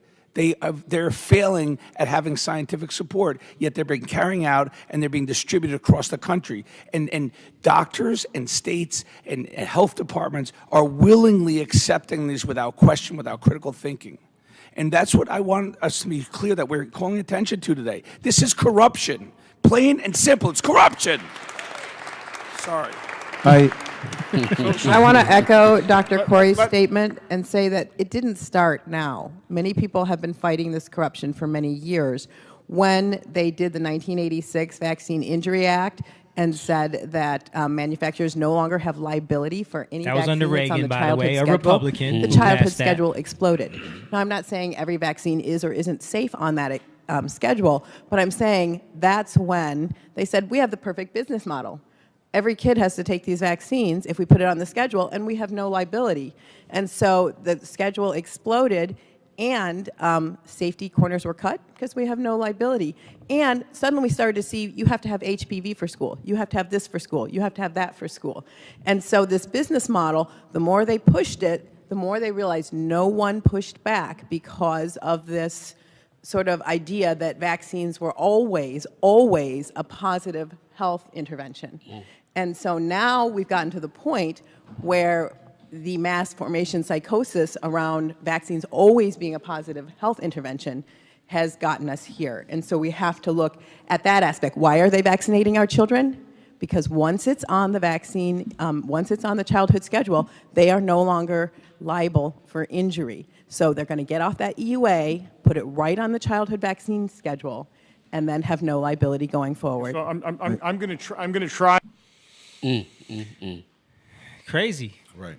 And that's why you can't look at this on the political landscape, because they're all involved. Yeah. Yeah. You know, they're all involved. Yeah. You know what I mean? And this has been a long process in setup. And I remember them talking about, they talked about it in the documentary you're talking about, where the opioid documentary, how when Reagan passed that bill, then it made it legal for pharmaceutical companies to market directly to consumer. That's why we get all these commercials for Vantrix or whatever the heck, you know, all these with all the side effects listed, because you weren't legally allowed to do that before. Right. And that changed. Yeah, that changed everything. Right. As long as you put the side effects, but this they won't give you. Well, they gave you an approved side effect, which was myocarditis, which they discussed too. That was the only thing that they accepted to be a side effect was myocarditis. Right, and also anxiety, right? Anxiety. Yeah. They tried to classify the nurse that I'm going to play in this next clip. She talks about that, the 10-year-old boy. Right.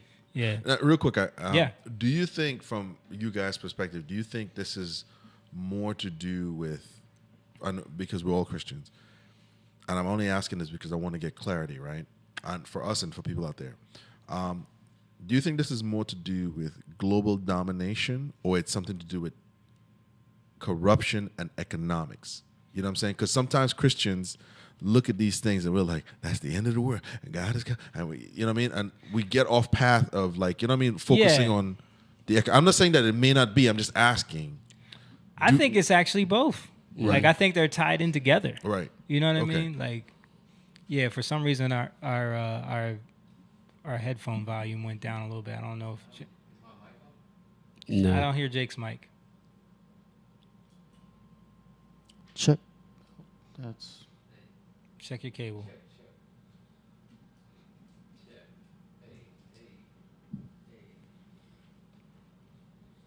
Check, It's- check. It's not muted. Check. Anyway, I don't even know what I was gonna say. No, that's my mic. Yeah. It's definitely both.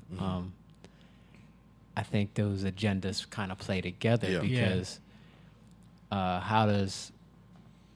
from the beginning, how does the enemy work? He works through the flesh. Because he's deceiving them too. Yeah. Right. He's working to them. through It's a money grab. greed, Right. you know? To them, to the corporations and the powers that be, it's a money grab, and it's for him. It's deception for all. Yeah. Right. You know what I mean? He gets to rule by convincing them that their greed is their motivator. Right. You know what I mean? And I think his biggest motivation is seeing the church rise, or knowing it's about time. You know, where it's coming to an end. So, you know, Revelation speaks about that. You know, when the angel gets cast down from heaven, you know, the wrath becomes greater because he knows his time is short, and it's woe to those on earth. You know, so I think that's a lot of the issue, is that we're dealing with these simultaneous things, you know, and they all correlate. It's not like they're separate. They all correlate. Check. I'm there now. He's back. But yeah, man, that's a good question. Definitely spiritual. Yeah. Because I always wondered that, you know what I mean? Because I think that, you know, like I said, what I said earlier, I don't think people understand the corporate interest behind it. And then for Christians, everything was the end of the world. Yeah. The Gulf War. Right. You know, was it. Jesus is coming tomorrow. Right. I mean, they do that now. Every day a news article comes out, it was like, this is the end times. Jesus is coming. Yeah. I think, like, we don't understand how the world works in terms of, like, God created us as priests. Yeah. Right, from the beginning. And everybody. Mm-hmm. Right? When you look at Egypt, he simultaneously had to shut down the priest, right? And they had no access. Mm-hmm. Why? Because they had this, like, when they sent the lice in, they would have to, priests in Egypt they would, like, shave themselves bald, Mm-hmm. right? I just learned this, like, the other day. Wow. They had to shave themselves bald and everything, right? Because they couldn't they were unclean if they had any kind of, like, lice or things eating off of them, right? Like y'all call it louse. So, and to enter in before their gods, right? To get access, they had to do this, right? And it was impossible when the plagues came. So every plague had a reason, right? It shuts it down. It shuts down access, right? Mm-hmm. And you see that with Elijah. Elijah shut down access to the priests of Baal, right? Where they couldn't access their god, Baal, right? You know, he accessed God, and that's all. The enemy's trying to do that to us, right? It's really not possible unless we allow it to. Yeah. For them, it is possible. Like, for people accessing the enemy, it definitely is possible. Because they're already ruled. They've ruled. already made that covenant. Right. And because of Jesus, we have authority over every realm. It's just that the enemy has been attempting to make us not understand it, not believe it, not get how it works, not get the order of it, right? We're priests and kings. That's what it says in the Bible. After the order of Melchizedek, Jesus being the high priest. There's an order there. There's an order of ways of how to do things, of how to enter in, how to all these things matter, right? So when we don't understand it, we can't do it. We're out. Right. We're not effective, right? So I believe God is teaching us this now, right? There's a greater revelation that's starting to happen. And the worst times is when it starts to happen. Like, you look at Egypt, like, through Egypt, it galvanized Israel, right? Through what happened. Jesus sent these plagues, but he kept them, you know, but they still, like, saw all this stuff going on around them, right? It kept them. And even in that, they were scared, you know? Even went to the Red Sea, they were scared. And they complained a lot. Right? Right? Which is key. Like, don't complain. I got a quick question. Do you think what we're witnessing is the end times? Yes. But more the position of the church in America, because let's be honest, America, televangelism, all the preachers here represent sort of like, when you think church, you don't think of anybody in overseas. You think the pastors here, the mega churches here. Do you think, for us as believers, do you think this is a signal for the failing of modern church and modern Christianity? Because we're so divided that we can't even come together. We just followed along suit. Just do what they say. Go ahead. Yeah. I mean, is this more of a symbol for that we're seeing like, man, we are really divided. And we're asking politicians to get this right. You know what I'm saying? Where I think it is. I think that's it's an exposing of that. It's a for those, like Jesus always says, for those who have the eyes to see it. Right. Because they laid down. Right. What I'm saying. You're right. They laid I'm down. saying. But most people don't recognize that. The only one I think, I mean, I could be wrong. John MacArthur was the only one that pushed back. And he won that lawsuit, by the way. Yeah. But I'm saying, when you think of the representative of Christianity, the visual image. There were a lot more to push back, by the way. Yeah, but I'm saying in California, I mean. Right. But he was the only big recognizable. Name. They had like something. No, there were others. Yeah? Yeah. Okay. Can't think of their names right now, but there were some really mega churches that pushed back in California. Anyway, well, go ahead. No, and maybe there were, but I'm saying what I'm asking is, are we seeing a house divided, but not the political house or the culture, but the spiritual house? Yeah. You know what I mean? I think we're seeing that we've been divided. Yeah. That the church has. But this been amplified it. Yeah. This exposed it. Yeah, this exposed it so that we could humble ourselves, and I believe this is a crossroads, because you're going to see people who hold on to what they know, and then people who let go of what they know, because it's not serving them anymore, you know. Because I always go back. God says, "Build my house first," right? Build my house first. And everybody's concerned about their own houses, their own churches, you know, their own families. Yeah. But put God first. Build his house first. And his house is like what we're doing here. His house, church is about agreement, right? We agree. That's how it all starts. It starts with Jesus say, do this in remembrance of me. Take this in, right? And what are we taking in? His death, his suffering. So in our suffering, like when we suffer loss, right? He's showing us like, yeah, that happened so you could see that you got to trust me, right? And then we can get help from other people, right? I'm dealing with this, but who do we trust? And it builds a unity, you know, in the body of Christ that starts to raise up the whole thing. But there's that level of pride, you know, just like the Pharisees. There's that pride people hold on to. Like, what did he say? He said to the Pharisees, you search the scriptures, right, for life. But he was the life, right? There's no meaning in the scriptures without the Spirit, you know. So What do you think That's the the church key. could do? How to put this? Like, to bring back confidence in people that our fears and our hopes are in the wrong thing. You know what I'm saying? What do you mean?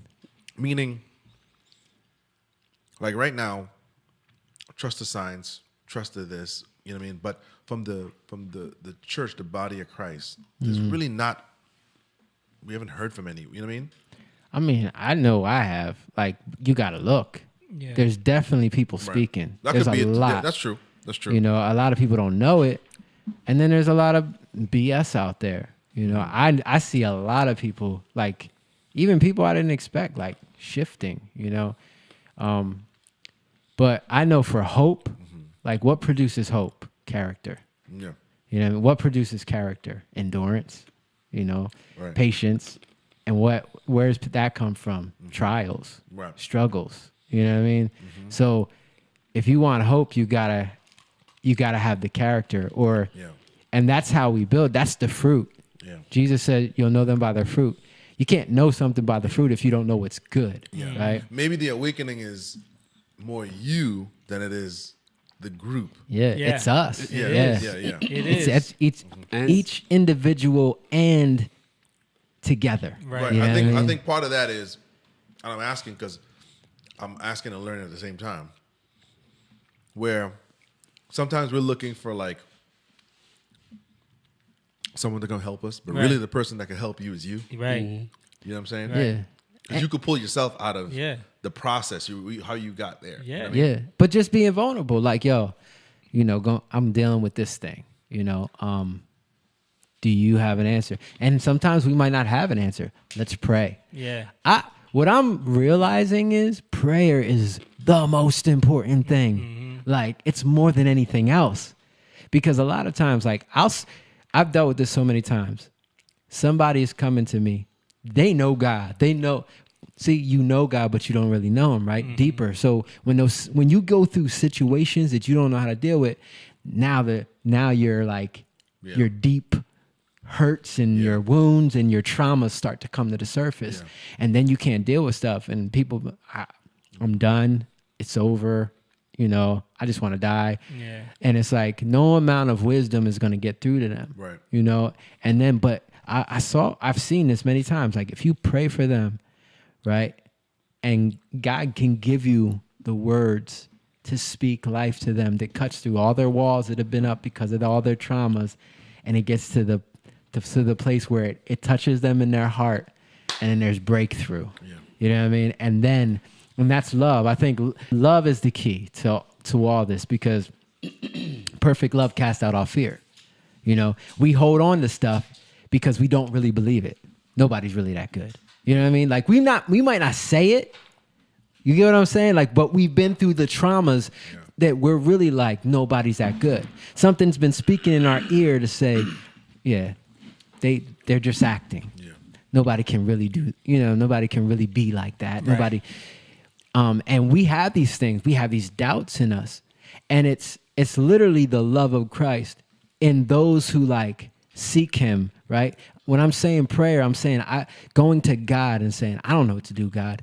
You show me, because I know you can do it. That trust, that's a love that's greater. And that love, then you can carry it and you can cut through the lies that people been holding on to that keep them in that place, you know what I mean? And breaks through that trauma. And then they recognize that love, and it casts out all the fear of, because what are they doing? They're literally like, they don't want to be hurt. So their trauma has caused them to trigger themselves, right? And keep themselves from like being hurt, right? So then they tell themselves all these things so that they can hold themselves into this false, it's really a prison. You know what I mean? But it's actually a false security and comfort, but you're actually in a prison. Yeah. And that's two things, right? Because it's happening spiritually and it's happening carnally. Yeah. Because people are like, trust the signs, just do what they tell you. Right. Do what they say. And then, and then for the Christian, it's the same kind of thing. I think it could be two types of prison, where, like my dad passed away, and there are times when I do I'm like, dang, man, like, why did this happen? You know what Yeah. I mean? Or when I'm driving and I'm looking over and this guy was with me every day. Yeah. You know? But then I realized I know where he is. Like, ultimately, Yeah. you know what I mean? Yeah. So that's, I feel that and I'm like, I know who that is. Yeah. I know that's to make me feel a certain way. Yep. You know what I mean? Yep. Just try Just to trip you up. You know, and question certain things. Test your faith. Right, right. And it Right. puts the responsibility back on you. Yeah. Like we're supposed to have a personal relationship with Jesus. Yeah. Like you don't you have a pastor to go to that church, but like you said, once they shut it down, then Right, the pastor right. ain't That's there what I no was. more. Yeah, that's what I was getting kind of going to because I feel like people just like, all right, fine, no, you know what I mean? Guess we're just doing this from home now. Right. Yeah. And that's why it's about families. You Right. know? Yeah. Really getting to know your wife or your husband. Yeah. You know, like, because that's where God. Where does God want to work the most? In our families. Yeah. You know what I mean? Like that. Like when you gotta pay attention to your wife or your husband. You Yeah. know. Like you gotta pay attention to the things that you didn't want to pay attention. I know for me, there's stuff Things like you've ignored or allowed to just, allowed or yeah. not wanted to Yeah. see or not wanted to face Right. because of all my own traumas. Right. You know, but when you face them, especially when you get convicted by God, it's like, oh, now I gotta. Okay, I see. I have to face this. You know, I don't know how to face it, but in that He shows us, and that's man. It's just so beautiful. Yeah. Because God does a work that y'all know. We're all married here. Moan, you're still married, but but it's that like the most beautiful thing is how, like I always say this, how my wife could be mad at me, right, and she thinks something, but if I seek God in it, I don't get offended. I don't try to prove myself, but I'm just like, all right, what's going on, God? And then He'll show me something about her that I didn't see, you know, and to speak to her in a way that I couldn't speak to her. And then she opens up and or she just misunderstands me. And then I can say, oh, I see you misunderstood me. And then I can give her like, this is how I felt. This is what I mean. This is my intention. Right. And because she's open, Yeah, it I'm gets gonna go through that resolved. too. Yeah. Just talking. I just want you to know, why are you seeing it like that? Right. Right. And then helping her say, well, look, if you're seeing it like this, maybe it's how you're looking at it too. You know what I mean? Like it's from your angle. Right. You know, even like how we're raising Sophia and stuff like that. Like we've been doing a lot of talking about that. And I do realize you're right. Truly, people don't talk. Like they'll talk about what happened, who did this, some of my friend, but just to talk about perspective. Yeah. Yeah. Because I feel like we're afraid that your perspective won't match mine, and then I won't like you as much as I thought I like you because you don't think like I do. So we look for everybody to kind of agree. This is why the whole political, but they do this though, but you do that though, but this and back and forth, the racial and all Nobody's really conversating. Nobody's really conversating. Like, listen, you're not going to offend me, but what you say, I want to know, how did you get here? Right. I'm learning that with Dylan too. Like, I've known Dylan since I was 14. Right. So he's now my partner, and I'm learning that, like, man, like, I remember we were, on a political side, we were talking, and I had mentioned the Nancy Pelosi insider trading. Yeah. And he was real quiet. I was like, didn't like that, huh? He's like, not really. And I was like, but you say you don't like corruption. I mentioned corruption, but it's because it's the person, the team that you like, you don't want to hear it. Right. You know what I mean? I was like, you can't say you're about righteousness, and then when I mention something unrighteous about the people you like, you're like, nah, I don't hear that. Right. Then you're really not for that. You're for your team to win. Right. You know what I mean? So, and it's the same thing with me too. Like, maybe there's something that I could learn that I'm doing wrong. Like, tell me. Like, you know, like Shaniqua said to me, I'm a procrastinator. I procrastinate a lot. And really, what I procrastinate is like, if I get on something and I like it, I'm staying on that. And I'll neglect the thing I'm supposed to do. You know what I mean? And I wanted to come back. I wanted to say something, but I'm like, dang, that is, I ain't got none of this. I ain't got none of it done. So I'm like, that's true. And I'm realizing that in a month, I'm going to have another child. So if I continue like this, I'm gonna get more of that. Yeah. So I gotta put this into practice now. Yeah. Because he's not gonna care that I was on YouTube in a thread. Yeah, Man, you gotta right, see where right, this thing goes. right. So I'm learning that, it's conversation, and it may not be something you want to hear, because a lot of times what you're looking for, it really is you. You're the one that has to change. Yeah. You're the one that has to, you know what I mean? Yep. Yeah, communion. And that's what I said, do this in remembrance of me. Because when we take the communion, we're taking it, it's called the bread of affliction, right? Yeah. We're taking it to his death, his suffering. So our communion with one another, like when I'm open to my wife and she's open to me, she's hearing my heart, right? That's not everything good. That's even the stuff I'm dealing with, right? I got to be open. Like, this is what I'm dealing with. This is why my bad. Like, you're telling me something, but I'm seeing it this way. Yeah. And I'm dealing with these things that are coming up in me, and really have that conversation. And then she shares her heart. Like, why do you feel that way? Well, this is how I took it. And then you hear there's hurts there, right? See, that's the affliction we're going through that we don't realize.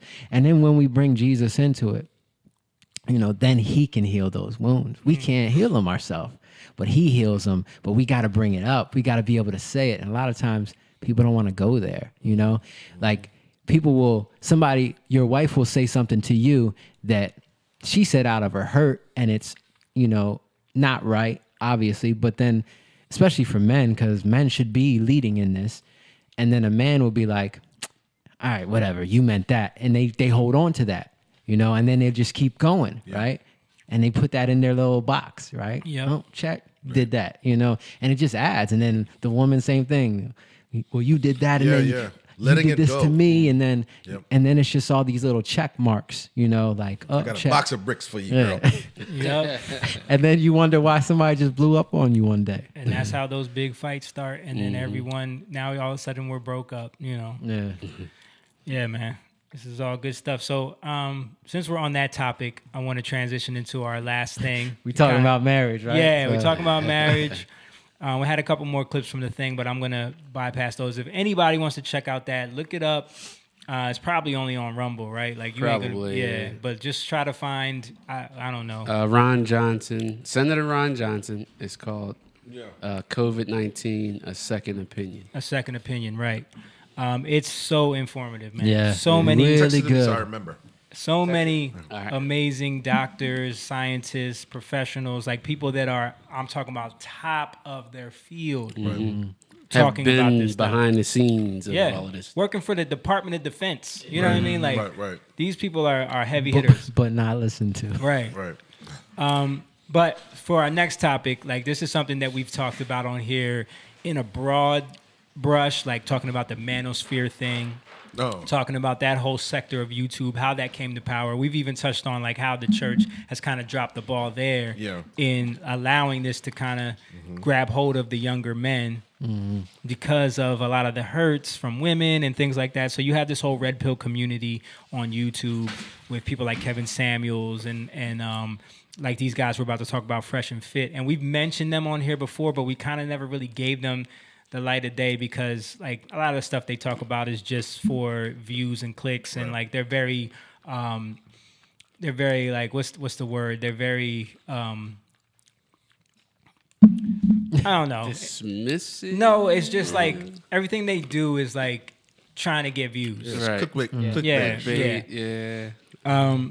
But they claim to be like a men's health, men's fitness, like a men's wellness channel, trying to build men up. Right. But when you really get into they're like men's life coaches. Yeah, but when you get into their ideologies, it's very shallow and one-sided. Yeah. So we and amongst ourselves, we talked about it and talked about like how this is not good for, and they have a huge following. And they, and speaking of conspiracy theories, I was just talking about this earlier because it came out that the one dude was an ex-FBI agent. Yeah.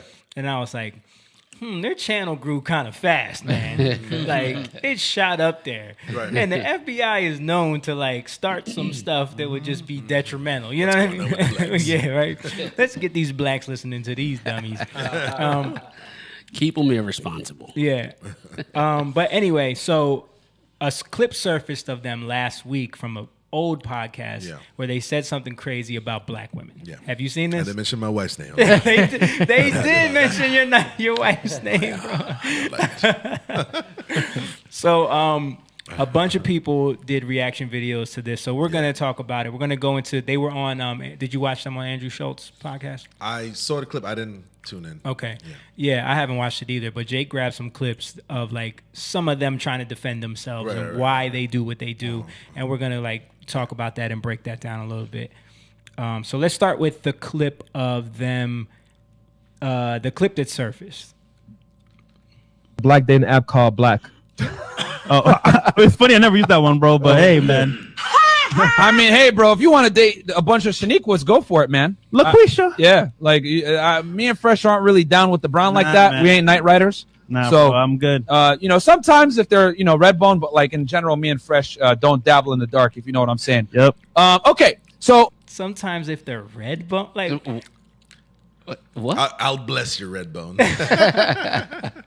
We don't dabble in the dark. Yeah, like right. Basically, we like white women. Yeah. White girls. I mean, but listen, if you watch their channel, that's pretty much what it's about. Right. You know what I mean? Right. Yeah. If you haven't ever seen their podcast, which I'm hoping you haven't, all they do is they bring a bunch of Miami chicks. They're in Miami.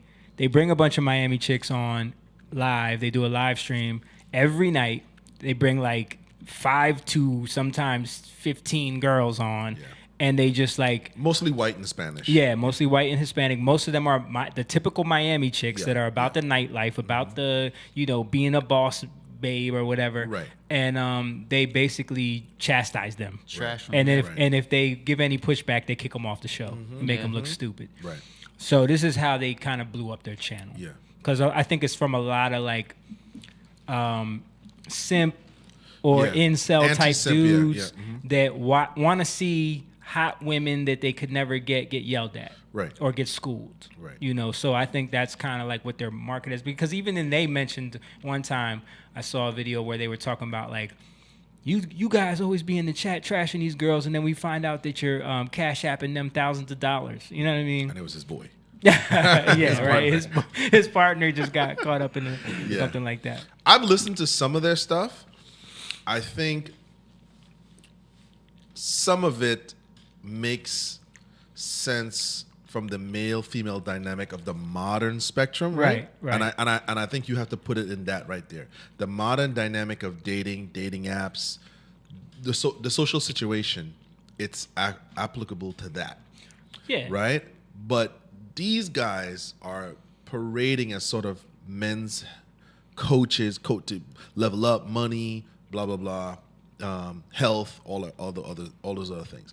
But really, they're fulfilling what I feel, both of them, especially the Barbados guy. The Barbados dude is fulfilling, because they're one of their comebacks is I get more girls than you. Right. If you're an alpha male or you're a secure man, why would that be your comeback? You know what I mean? And why are we even propagating that? That's high school stuff. As some type of a goal to attain. Right. Like how many girls? Yeah, we get more girls than you. In fact, when they were going through that little kerfuffle with Iron Preach, that was part of their thing. That is what they said. But this thing that they said here, I'll be honest with you, a lot of foreign, especially foreign black men. And both of them are foreign. Both of them are foreign. Yeah. But not just the black men, but foreign black men and black women. Or he's from where's he from? Somalia. Somalia, yeah. No, is he Ethiopian? No, I think Somalia. Somalia, okay. Yeah. All right. I was from Ethiopia. Oh, okay, yeah. See, Somalia. Yeah. I mean, you could tell he's Muslim. His phenotype is definitely Ethiopian. You can see. He's Muslim, but is he Muslim? He claims he practices. Well, he says it on the podcast. Right. Yeah. He wants multiple wives. Mm-hmm. But that's how a lot of foreign dudes they think. Black women are trash. Mm-hmm. Mm-hmm. Date the white girls. White girls, especially like a dude like, which one is Fresh? Fresh, yeah. Right. A dude like him, like we've met those type of dudes all the time. Right, where it's like, it's, he probably got made fun of a lot when he was young. Mm-hmm. He was able to like finagle his way into some clout on Instagram, and like now he just uses that to try to get the girls that he never thought he could get. Right. Well, let's listen and see what they got to say. Okay. Which is not. In today's dating marketplace, the way, So this is on the Flagrant 2 podcast with Andrew Schultz and Akash Singh. Yeah. I guess they wanted to come on there and like speak their piece because Andrew Schultz did a reaction to their video about black women. So I guess they wanted to like come back and talk about it. Akash wasn't giving them no leeway though. In today's dating marketplace, the way, dating is between men and women, girls have a crazy upper hand. You know what I'm saying? And we've talked about this with how the world's changed with, Instagram, online dating apps, etc. Women really have all their leverage when it comes to dating and relationships nowadays. So what we teach guys is to kind of go into this fight that you're talking about and be prepared. Most women are using rocket launchers and guys are going in there either bare fists or with butter knives, right? They don't really know what they're doing. So we tell them, listen, man, you got to understand how women operate, how they think, etc. And a lot of girls finesse guys. So we teach guys female nature, how to understand how women communicate versus how men communicate, how to get what you want out of relationships without getting finessed. Because the thing between men and women is that men are trying to get sex, women are trying to get money, time, attention, resources, whatever. And both genders are leveraging, right, their asset to get the other commodity from the other without necessarily giving up their asset. Men want to get the box without necessarily having to go on dates and spend money. Girls want to get the money and the dates without necessarily giving up box. So it's a delicate dance between the two where you're going to try to, get what you want out of dating. And unfortunately, most guys don't know how to navigate this properly, you know? So that's what we teach guys to basically fight fire with fire because girls are playing the game. Girls are finessing guys. We have a whole sugar daddy epidemic going on right now. We have got a bunch of girls finessing dudes. So we teach guys how to fight fire with fire, honestly. And, you got to know what you're doing when you deal with women because they're playing the game, so you got to play it as well. But here's the thing. I got to get pushed back on that because here's the thing. I don't think that every girl that you're meeting is trying to finesse. I do understand what you're saying. Not every. And I think most, to be honest with you, like if you're charming and you're down to have a good time and have fun, they want to have fun too. I think, I'm going to marry this guy. Hold on. Okay. Yo, I forgot Jake sped it up. I was thinking in my head, I'm like, dang, you talking fast. Yeah, no, it's sped up so it doesn't take as long. Right. First of all, and I said this to you before the podcast even started. Like most of their perspective is so focused in on a certain type of woman that they're in Miami. Right. So there's a certain type of woman that they are categorizing all women by. And those women do exist in other parts of the country and the world. Those we see them all the time. Like and there is some truth to what they're saying, that the fact that Instagram and dating apps have made it more accessible for those type of women to have the leverage in the dating market if that's what you're out for. If you're playing that game where you're trying to get as many boxes as you can and they're trying to get as much money and clout as they can, you're already losing. So that's the problem. Yeah. You're teaching people to play in that game. Playing a losing game. Yeah. Because at the end, I mean, if what you want at the end, because he's basically talking to men, like if what you want at the end is sex, you're going to lose. Right. Like, yeah, you could get, they're teaching you how to get it, right? But it's like, yeah, but you lose. Yeah. Right. But if you listen to us, you'll get it. Yeah. Right. But you lose, and that's the issue. It's winning to him, though. Right. Yeah, and that's the thing. It's like they talk about the finesse. Either you finesse or you're going to be finessed. You know what I mean? Like, who wants to... That's only if you're of the mindset where you don't care about a real relationship. You're just out here trying to have fun. So, and if you listen to these guys, you know that, like, their whole motto is just get as many girls as you can. Like, right. All right, let's play the next clip. Like, I'm going to marry this guy. Hold on. Here's the thing. Most dudes are invisible to most girls. Yeah. Women only see a small percentage of men. Most guys are virtually invisible to them. That's the reality. So I think if you enter in with that mentality, that's how you're going to see it. But I think if you enter with the mentality like nobody should be invisible to me, I'm the fucking shit, that girl's going to figure that out. Of course, but we got to accept reality. Yeah, that is reality. That is reality. So let me just add this, right? Yeah. So your point of view is from your experience, right? Yeah. We talk to guys and girls every night, every single day. We're actually in the dating field every day, dating apps, sugar sites. We're in there in the field learning real time. So we give advice regarding this topic, bro. It's like we're in the field with girls right now. In Miami. So like, first of all, I just got to say, the dating apps is not the field. Right. Yeah. That's the thing. You the Miami nightlife is not the field. Right. Like I said, you're in a microcosm. Yeah. Where was this research collected, sir? A strip club. Right. They all like that in there. Right. I go to strip clubs every night. I know everything there is to know about it. I know exactly what they I know everything there is to know about dudes. Right. You go to the strip club. Right. I'm on South Beach. Right. Yeah. His experience, him saying this is because we see guys suffering. That you know the hardest part? They don't know what to do. They're out here. I they wanna agree. get girls. They know what to do. So I'm not So a you girl teach that's- them to trick a girl- girls into giving them pussy? A girl that's capable and knows what she's doing. That's unfair. Meets a guy that doesn't know what he's doing. She's gonna take advantage. It's just human nature. Well, why? I don't think she'll And- take advantage. To be honest with you, I think can she just tell won't be they hate interested. these And I guys. think that if we look at That's the women, problem, though. yeah, but if we look at women like predators, Yeah. that's a bad perception for a guy who's trying to find a woman that he wants to marry. Like for me, I'm trying to find a girl I want to marry, right? So I can't go into a relationship with someone that I'm about to trust with my life and my kid's life as, oh, this girl's a predator. She's trying to get over me. She's trying to figure it out, right? I have to go in open, and then I actually have to go in going, oh my shit, do I really like this girl? Is this person I want to spend the rest of my life with? I know that she would want to spend the rest of her life with me because I'm a great guy. Well, we tell guys to go in. So I gotta also put that perspective on things. Like Andrew just got married, Akash is married, and I think Mark is married. Yeah, he is married, and he's Catholic. And he's like into Christianity a little bit. So their perspective Dabbles. he dabbles. The Catholic way. But so you're seeing like a stark contrast of mentalities when it comes towards relationship and goals for relationships. Like these two dudes, Worlds, right? right, Yeah. right. Yeah. These two dudes are living the Miami life where it's all about like flossing and being at the club and getting. That's why their pictures reflect that, though. Their Right. pictures on the boat, blah blah. Right, blah. right. And the other thing too is like this. I remember a fighter telling me he used to train, and he was telling me this. You have to understand. And it's football, any kind of sports, but like high contact sport. And he said this to me one time. He said, listen, I asked him, I said, does that thing, that adrenaline of wanting to fight somebody, he's like, no, it doesn't go away. He's like, because when you're trained to be a hammer, everything is a nail. Right. You know what I mean? Everything is a nail. Right. Competition is just, that's what it is. Mhm. And these dudes are training young men to be hammers. Yep. So they're going to look at women as nails. Yep. That's just the way it is. So they can't look at them as the mothers of the children. They can't Right. look at them as human beings. It's just, I got to get you. I gotta get you. And they're feeding off of, because they're getting paid, Right. right? And they're feeding off. They're saying it, and they try to make it look like, these men are struggling. That's the point. Right. These men Yeah. are struggling. They don't know what they're doing. Right.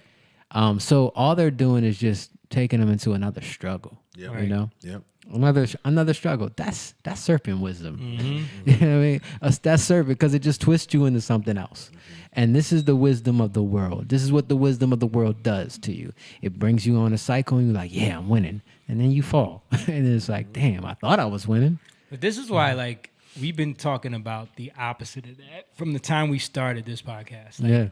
For men, like for young men, even young boys, like all the mistakes that we made, all the things that we were programmed with, the music videos, the porn, the access to everything you could think of when it comes to like sexuality. Yeah. All of that stuff, it just traumatizes you and it totally sends you down the wrong path. Mhm. And I think these dudes are teaching dudes to lean into that. Right. Except for they talk bad about porn. I think they're against porn, but just as far as like chasing the hot girls and flossing, and How to getting your get 'em. money up. Yeah, how to get them, how to catch them, get your money up and get your body right so that they'll want you. You know what I Right. mean? And it gets you like from the door. You're already focused on the wrong thing, Right. right? You're already focused on the wrong woman because you're looking at the wrong things, right? And it keeps you from seeing. Again, you'll know them by their fruit. You can't. How you gonna judge what's real or not? You have no discernment. Right. You have no understanding of how to judge something. And that's the danger in all this, right? You go deeper and deeper into just whatever. And you think, and the worst part is you think you know.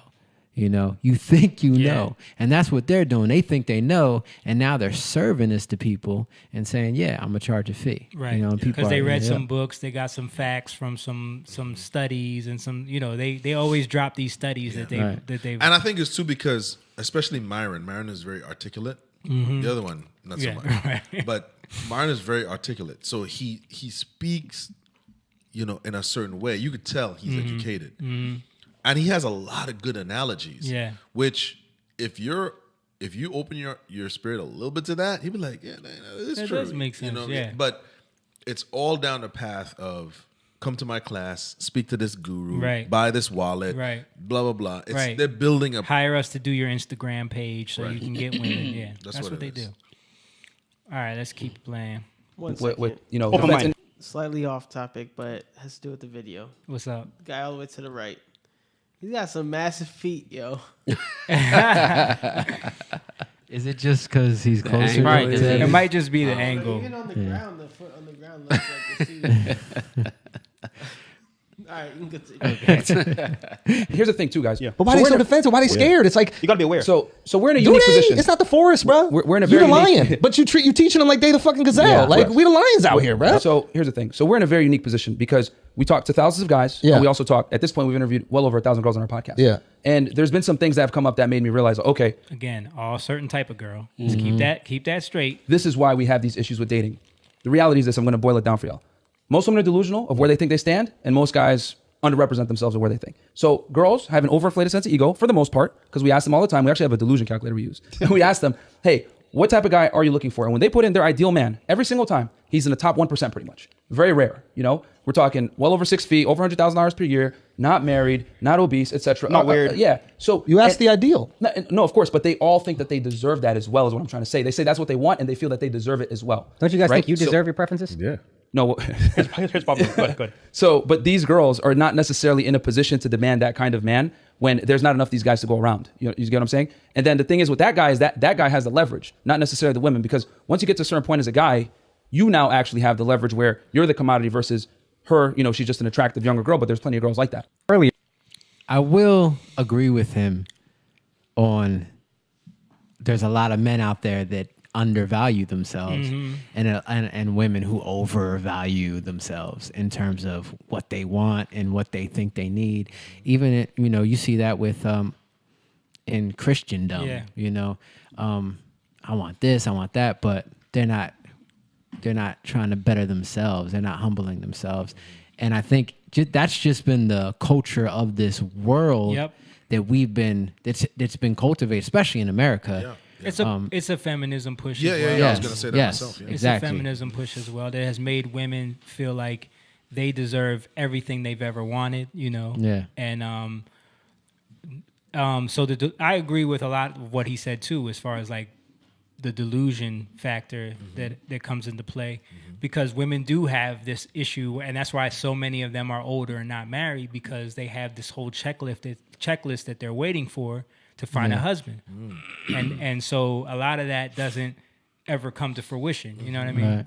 And had it not been for the apps where,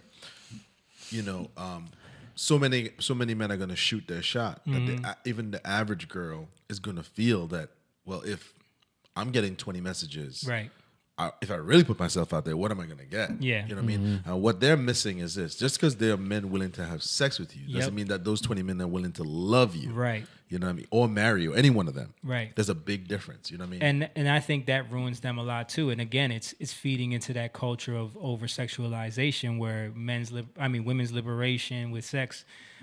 So when you're on Tinder and this guy that's way out of your league is willing to sleep with you on one night, now you've set that as your standard of man that you are capable of being with, not knowing that no, he was just, you know what I mean? Checking you off. You're the flavor of the month. Yeah. Yeah. And a lot of people who get married and then get divorced, I think we go to blame the other person when it's like, okay, what did I do wrong?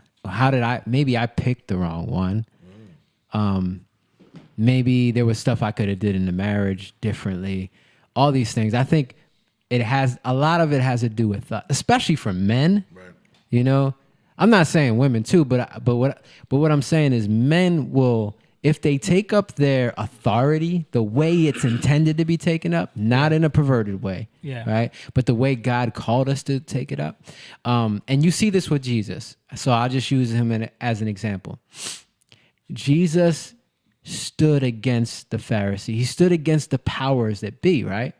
That's the woman, really, right? Trying to act like they're something that they're not, right? And he stood against that, but he stood against it in love. Why did he stand against in love? He never judged, right? He says, John 8, he says, I judge no one, but he observed and he spoke, right? He spoke what they were doing. He spoke where they were at, right? He discerned their hearts, right? And why? Because he listened to their hearts. Out of the heart, the mouth speaks. Yeah. And I think a lot of times men don't do that enough, right? They listen to their wife and they're like, Yeah. or just like, I don't feel like dealing with this. Right. When it's really, no, you have to love them past that, and you have to know why they're saying what they're saying. And you have to, like, our job more than anything is to love. But love stands for what it stands for, right? You have to stand. Right. Jesus stood in the middle of all that mess, and that's why they killed him, because he was in the way. Right. And part of that, too, is, honestly, I had a loving father, a great man, Christian man, but he never sat me down and told me about women and the things that they can do or the things how they are. It's like when I came to the United States, I started hearing things like "happy wife, happy life." Yeah, man, she's always right. Yeah, You know what I mean? Yeah. I remember being at a wedding, and it was a reception, and this older man, he was standing next to Shaniqua and I. We weren't even married yet, but we engaged. And he was being playful. And he said, remember, man, she's always right. I was like, she ain't God. How could she be right? And he'd look back like, oh, Lordy, why are you saying? And so I looked there. I said it, but I did it not to be controversial, but I wanted to set a tone. Because I realized what he was doing. He is getting ready to put me in bondage. He was trying to put me in bondage with those words. No, what he's doing is the same thing. Come on, man, just take it already. No, but take the bags. Join me in my misery. Right. But the bondage is subliminally. Right. I didn't push back. Right. And he literally gave her authority, and I was like, I guess you got it. Right. So by doing that, and I said, she's not always right. I was like, I can tell you something. And when I started to push back, she even looked at me like, gave me a look. Right. But I did it. And I said, no, she's not God, man. She can't be. She's a human being. Yeah. But when I said it, I didn't try to lecture him. I just said it as casual as he said it. I said it right back. Right. And I remember it got awkward, and he was like, all right, well, I got it. But later on, he found me. Yeah. And he's like, oh man, he's like, oh, I'm sorry, man. I didn't mean to say. I was like, no, you're good, man. He's like, but you're right though. You're right, man. You know, I'll never say that you're to about my to wife. put me in bondage, and now you're like, man, I love how free you are. He had to sneak away from his wife real far. I think that's the problem. The problem is with men. I could be honest and say this. Right. The reason men say that is because really what he's saying is this. Now, if you want to get what you got to do, because that's what it is. Men are thinking, it's not just do what she says and it'll be all right. It's really this. In order to get sex, you just have to tell her what she wants. Yeah, make her think. Make her feel Make her special. happy, yeah. Because if you she closed legs Finkelstein. Yeah, right. You know what I mean? Right. It's done. And men And that's just manipulation. that's manipulation. You know what I mean? But he didn't get that out. But he didn't understand that he was trying to trap me. But I didn't receive it because even if Shaniqua didn't start that conversation, I said a tone. And the tone would have been, she's always right. Yeah. Yeah. You know what I mean? And even if she comes back to you later and like, I didn't like what you said. Okay, let's talk about it. Right, you know what I mean? right. This Why is what did I I meant. say that? Yeah. You know, and that's always good. Like I Right. love that. Okay. Right. Let's talk about it. Yeah. So you can hear why I said it. And you know? can't be afraid. You can't be afraid. And if she was offended by that, good. I learned a lesson. You're not for me. Right. Engagement off. Right, You know what I mean? right, If that offends you that right, bad, right. that I said something that's the truth. That's the truth. Right. You're not always right. Right. You know what I mean? I know a lot of things that you're not good at, but I'm not gonna go along with this. And this guy puts me in bondage. Like I said, I think it's because of fear. It is. You know, we're fearful of that. Now, I never heard my dad said any of those things. He never talked like that. Right. But he didn't sit me down and explain certain things either. You know what I mean? Yeah. So I Maybe think he it's, never really experienced. no, he you know, did. I mean, it's because, cultural. Yeah. That's true. you know, Because my mom, Yeah, he didn't really. that was his love. he just Yeah. assumed. Yeah. Yeah, but still there's a way, Right. even in marriage, no matter what, like that you have to, like you learn that through marriage. There's a way that you have to go about it, right? Right. As a man, Yeah. as a husband. So, but he probably just didn't really know how to, we know. Yeah. He probably didn't know how to articulate that. He probably didn't know, what Right. to really say. That was uncomfortable for him. But I want to go back to what they were talking about, which is like how women end up in this delusional state. Yeah, Because to them, their idea is, so then we just got to get over on them. Right. But I think, and we've spoken about this before. It's about fathers being there in their daughters' lives and teaching them, because this whole concept of a high value man, because that's what they're describing, more than Right. 6 figures, 6 foot tall, in shape. These are the things that have been categorized as a high value man. And where'd that checklist come from? That's what I'm saying. So it's like, when is it our responsibility to teach our daughter what true high value is? Yeah. Right. And how, Right. if you're chasing those things, you're already wrong. You're Right. already lost. Right. Those Yeah. things are going to end you with a bunch of dudes that have a bunch of options that are Yeah. gonna be cheating on you. You know what I mean? If you're chasing that. Right. Not saying that every guy that's in that position can't be a good guy, Right. but you can't let that be your motivation. But a lot of times when you think that way, it's because your mom, it's because the dad isn't taking up the thought. Right. The That's mom's what I'm like, saying. you need to go That's find what I'm this saying. type And of it's a lot of person. single mother Right. situations Yeah. too, Right. where they know they struggled and they don't want you to struggle. you Right. know? I want to ask them, what do they think about their mothers? Yeah. Yeah, that would be interesting. She's a queen. Yeah. Talk about my mama. That's a good point. Right. And part of it too is this is, I was saying this to Shanique where we had not to do anything. I was saying about part of the reason why parenting is important. When I say parenting, I mean from a biblical perspective, but a relationship is important with your child. Is if you're always an authority figure, you're always a roadblock, your kids will listen to you, but they'll follow instruction. But then their motivational factor might be somebody who is a friend. And that friend now becomes their confidant. Yeah. So you're the authority figure, right?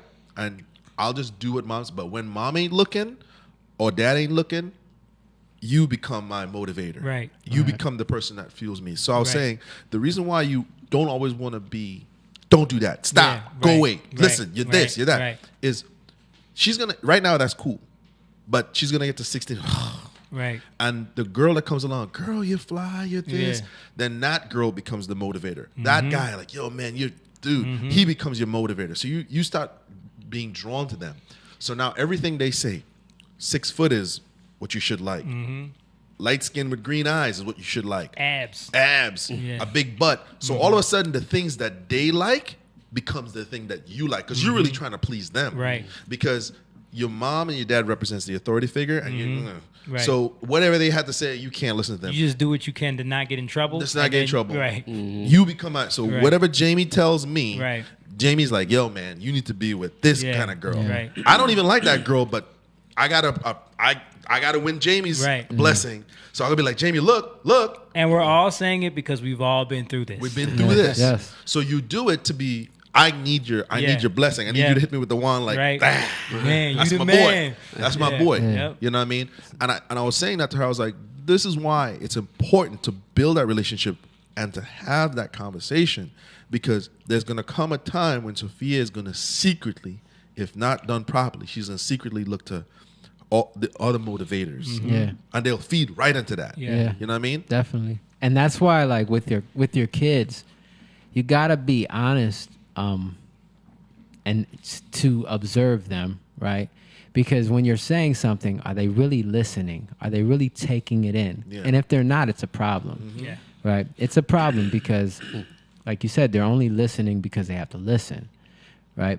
And you can be an authority, whatever, but the moment they don't have to, they don't really care. They're not really honoring you. Yep. But when they really honor you, they're going to say, okay, why are you saying this? And sometimes, like, I know, I just had to tell my son today, Jakey, like, he was complaining about something, you know, and I had to punish him.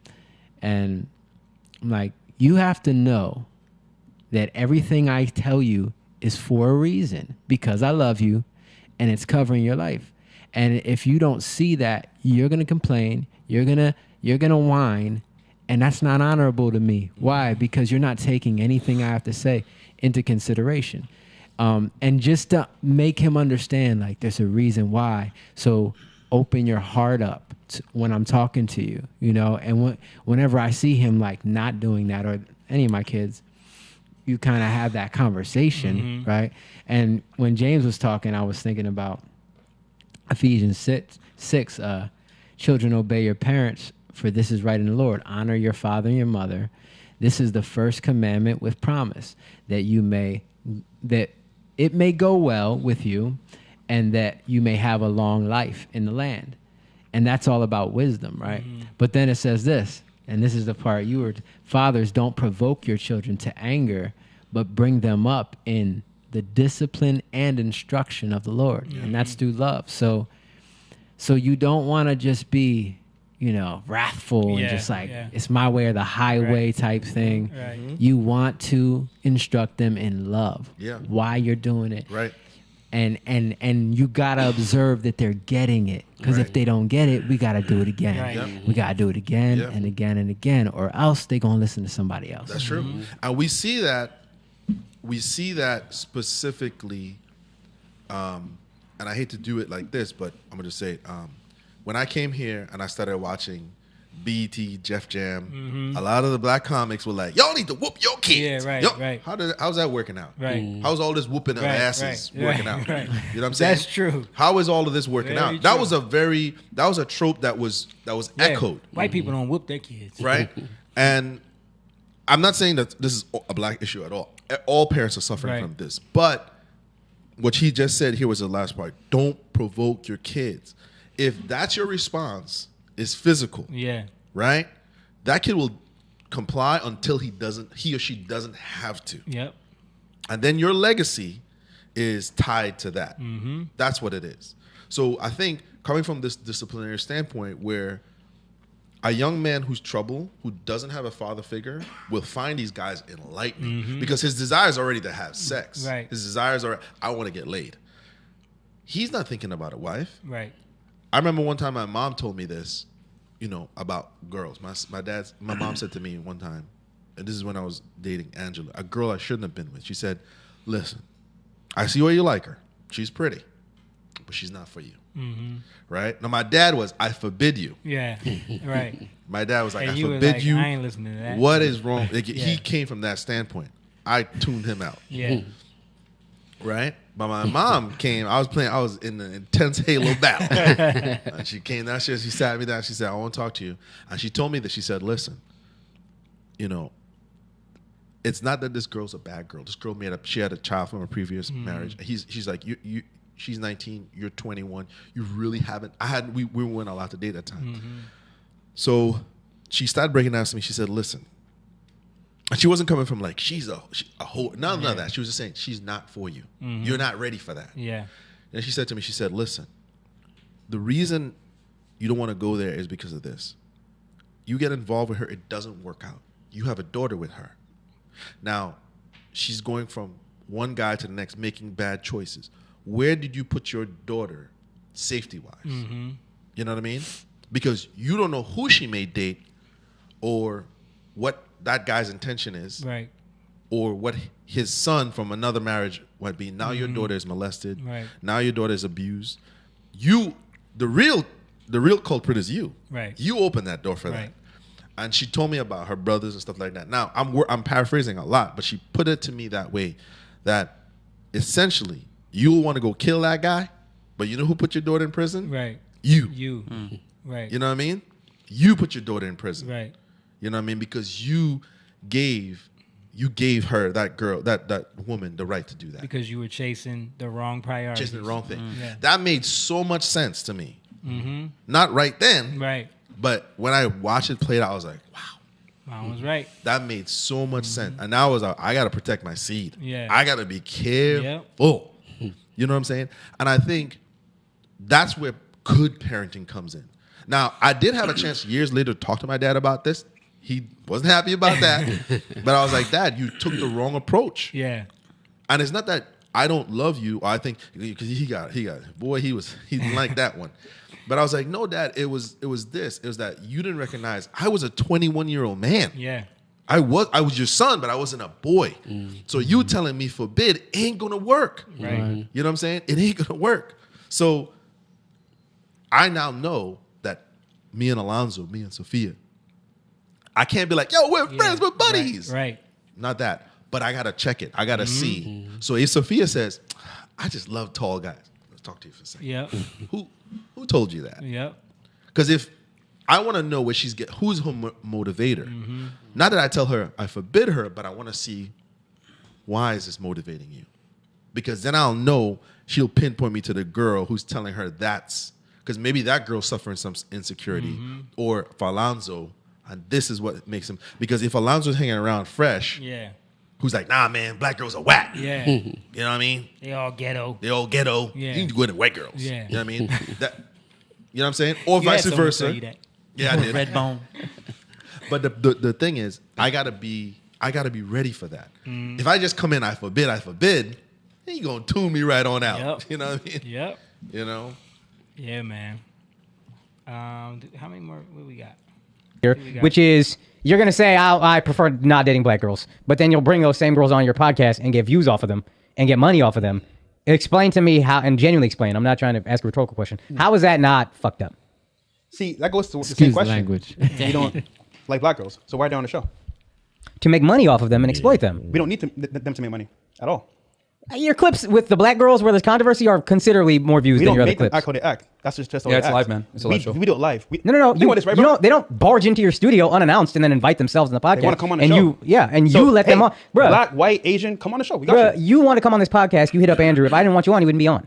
We have say. It's our podcast. It's your podcast. You could easily say, no, I don't want them on. I don't fuck with these hood girls, whatever, like that. So I just don't want to deal with you, period. I think it's a little bit trying to have your cake and eat it too. I get what I said. To say, I think it was a little. I think it's a little bit aggressive. The question, but I do understand. That's where it's come from. Honestly. Yeah. So we actually have a team that does it for us. So we don't actually deal with the girls. We actually have people that do it for us, that cast the girls to come on the show, and then they come and we meet them, and then we do the show, and everything is live. So there's no improv or edits or anything like that. I guess what he's saying. So we have a team that does it for us. But you could also like in dating, you could also set a standard for the girls that you want to have on the pod, and I guess what you're saying is like you're having these girls that act in a way that you don't like.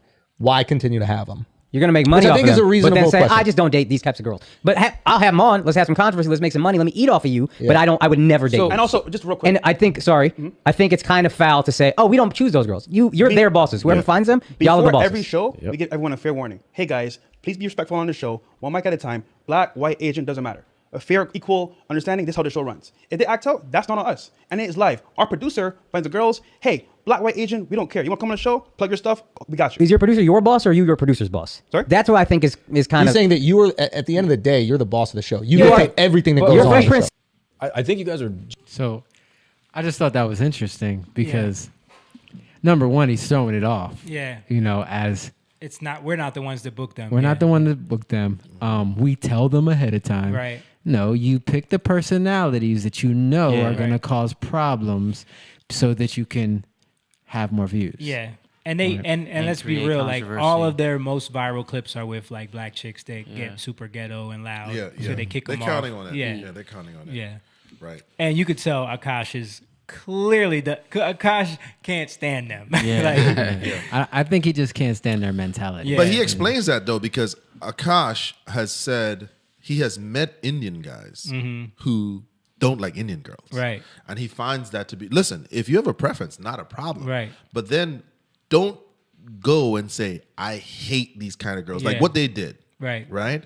What they did and that was foul. The way they Right. So he has a point. Like they're basically bringing him on for the controversy. Right.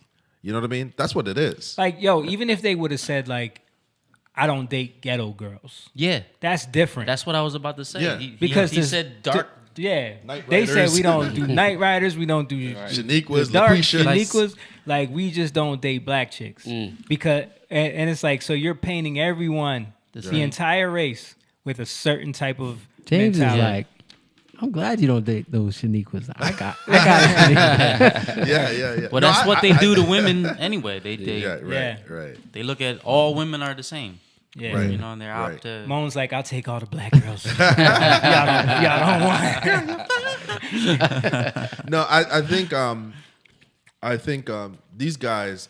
But to be fair, though, a lot of people are roasting these guys on this. You know what I mean? They're getting a lot of pushback. I think the thing with Abba and Preach really exposed them, and ever since then, like they've been losing subscribers like crazy.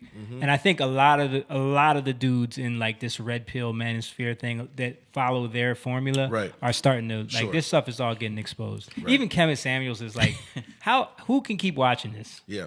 You know what I mean? The same thing. I couldn't over get and through one when you told me about them a while ago. I couldn't get through one episode. Yeah, because he just said it. What's that dark dude's name? He's like Fresh. Yeah, one mic at a time. But they were cutting the women off themselves. Yeah. That's what they do. Yeah. You know, they're waiting for the opportunity to kick them off. Yeah, they would ask him a question and they would answer. And if you're a weak guy, you want to see a pretty girl get berated. That's what I'm saying. Because you get it right. Right. They're all in the chat, like, and in the chat they're saying, "Kick him out, kick him out." Right. You know what I mean? So that's the issue with it all. That's how this whole thing gets started.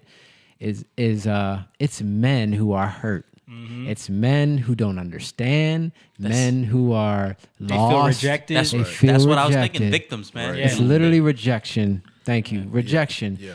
And that's what this, I think more than anything, that's an adulterous generation. Yeah. You know, because you only care about yourself. Right. Yeah. You know, and that selfishness is what keeps us struggling, going around like struggling for no reason, I should say. Yeah. Just going around in cycles. And that's why we're bringing light to this, because the whole manosphere thing is pointless, right? It's pointless. It's valueless. Yep. The way they value things has nothing to do with true value, right? True value comes from God. Yeah. True value is found in Him. You know, it's all over Proverbs. Jesus speaks about it. Where your treasure is, your heart is, right? Out of the heart, the mouth speaks. So what do you truly value? And what you value, you put before you. What you value, you're going to go after. And that's the issue. And the point is that if you put God first, everything starts to line up. Everything starts to make sense. Relationships matter. The funny part is, like, in a real relationship, when you're together, you're married, and you trust in God, you're not worried about your wife, what she's doing. Yeah. You know, you're not worried about how to get over her, on her. All you want to do is, God, show me how to love her in a greater way, right? And then you see the beauty of it, like, and build your family. but selfishness tells you, I got to look out for me. Right. Right. And that's what you see with so many people, especially in our urban society or culture. I see this with so many of my family members, you know, people I know, and it's destructive. It's destructive. Everybody's out for themselves. And then they, like, it's so crazy how, like, the men, the women, they all lie to themselves. Well, they doing this to me, but I'm doing this. I'm getting money from it. Like, it's just the ongoing cycle, because you just stay in the same place. You never grow. You never get anywhere. Yeah. I remember you telling me this years ago about within the Latin culture, the women praise the boys, the little boys, for being sexy. You gonna get them. From the time they're babies, bro. You're setting a tone that, and then you wonder why they grow up to be womanizers. Yeah. When you've pretty much like called that spirit day is get them. Right. You know what I mean? So, and I think I wanted to add to that was this. The reason why a lot of this sounds true and you're like, wow, that is true, is because we're really watching a failed system. So there's true in the failure, but they're not talking, they're stopping. They're you know what I mean? No, they're saying lean into this and fail more. Like get better at the game than they are. Right, you know? right. They're screwing us, so we gotta screw them. Right. You know what I mean? So it's if your ears is tuned into, it's like with music, right? You guys are tuned. I can't hear what you guys hear, right? But these guys are tuned into seeing how women are getting over. So these guys are echoing certain things that are going to resonate with that guy who can't, you know, so I need to level up. I need to do this. I need to do that. He's not looking for a wife. He's just trying to get laid. You know what I mean? Yep. I want to say something though. Yeah. Because I don't want to feel like we're bashing. I don't want to bash them. We're bashing what they represent. Yeah. We're bashing the ideology. the ideology and how they're trying to profit off of it. But there's grace. Yeah. You know what I mean? There's grace for them. Everything that they're doing, things can turn around. So I just want to, like, we're not saying like, oh, they're horrible, and no, we're saying that this is not right. Don't follow this. Don't follow this, and raise a standard. Trust God, raise a standard. That's what we're doing. We're holding a standard. Yep. We're learning that standard more and more every day. And we're cultivating it in all of our families and as together. a community Right. together. Yeah. And that's what it's about. Yeah, that's true. No, I don't think anybody's a throwaway person, but I think grown men, I was telling Dylan this the other day. We can't condemn WAP and those songs like that, Cardi B and Meg Thee Stallion, but be like, yo, Biggie's a genius. Though. Right. We can't. Big Pimpin' was my song. You know what I'm saying? We can't like if it's wrong, it's wrong. Yeah. And I know it's hard because I used to enjoy those things. Yeah. But if we're gonna speak truth, then is either that's poison or They're following the same formula. it's the same formula. That's what they're doing. They're saying, well, It's the the men same did formula. this, so now we can do it. I mean, it's rum shaker. So who's supposed to be in the head? Right. And that's what these guys are doing. So we're trying to add an element here saying, look, I can agree with you that that's all garbage. But how do we fix this thing? Yeah. I don't want to come up. I don't want to Right. I don't want to cheat to win, to be standing over your head. Which I think this is what they were getting at. I Andrew think that's Schultz in a and nutshell, Akash. yeah. That's what they were getting at. Like, I don't want to do that. So, like, right. And they're pointing out to a small demographic. Yeah. You know what I mean? But they're labeling it as women. Yeah, all women. all women. You're in Miami, bro. Calm yeah, down. you're on Miami, you're on dating apps, and you're on Instagram. What do you think you're going to find? Right. Right. All right, I think we get the point. And We we're don't not need to- saying all women in Miami is the same. No, absolutely. But the one I'm talking about the nightlife women. you know? Yeah. All right, guys, it's 2 hours and 42 minutes. All right. We're gonna wrap it up. Appreciate you guys coming on tonight, man. I love when we have the whole crew in the house. Shout out to Gina. Gina said, "Time for me to leave. I have really enjoyed tonight. First time I stayed for the duration. You guys are something special, that's for sure." Thank you, Gina. Don't forget to hit that like button and share button. And everybody else that's been watching, we appreciate you guys. Yeah, we appreciate you guys. Definitely. Don't forget, man, you can support this. Like all the things we're talking about, the things we're trying to cultivate here. You can support this. You can donate to our Cash App if you just want to throw a couple dollars. It's just Young Lion TV on Cash App. All of that money is going to go to advancing what we're doing. That's it. Like we're not doing this to try to get rich and put propaganda out there like some you people. see our struggles while we're on here. We always dealing with struggles. The cable's going bad in the middle of the show. Things dropping out. John gotta go poop. You know,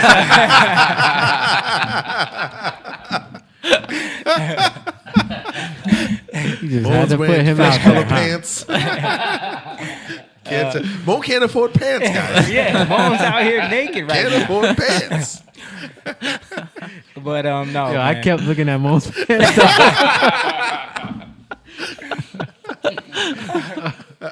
It So don't listen. even look like my skin. So listen, if you want to support us and provide some pants for Mo, Cash Mo. App, Young Lion TV. Also, don't forget Patreon. It's at the bottom of the screen, patreon.com. It's always there, /Young Lion TV. There's many tiers you can sign up for. And when you do that, you subscribe. So you become a monthly partner and you really dedicate yourself to what we're doing. And then you're going to get access to content that's not available to everyone else. So you can do that as well. Also, we have the merch and music all available on Jatan.com. Don't forget to check out James's work at Mr. Build Right on Facebook. So but the to company Build is going to be Build Right. Build Right. Right. Yeah. What's the new corporate Just build right. Build Right? Trying to Didn't remember. you guys change the? It's like a S corp now or something. Yeah, S corp. Yeah. Okay. You Big things. You didn't go woke, right? And just drop the Mister. Didn't want to offend anybody. Gender neutral. What is it? Mix? No, because he has a build, partner. right? He has a partner now, so it can't just be Mister. Because which one's Mister? Real quick. Yeah, real quick. go ahead. Gina said she did the Patreon thing. Oh, thank you, Gina. We love you. Shout out to Gina. For 2 cents a Patreon. day, you can put a pants on a Cambodian. George said peace. Thanks for the Peace joke, out, George. squad. Now it's Yeah, thank you, George. We appreciate that. Now I Mom's never going to wear those pants wear again these on the pants podcast. ever again. But yeah, man, that's it, man. I love you guys. Yeah, Thank love you you too, guys man. for Me coming too. on here and talking. This is a great conversation. Let's keep doing it, man. 2022. This is a new year for devotion, dedication, really leaning into God and what we're doing and with our families, man. And thank you, John, for your work, brother. And we'll see you guys next week. Peace. Young lion go live, yeah. Young lion, you rich, yeah. This kingdom has room.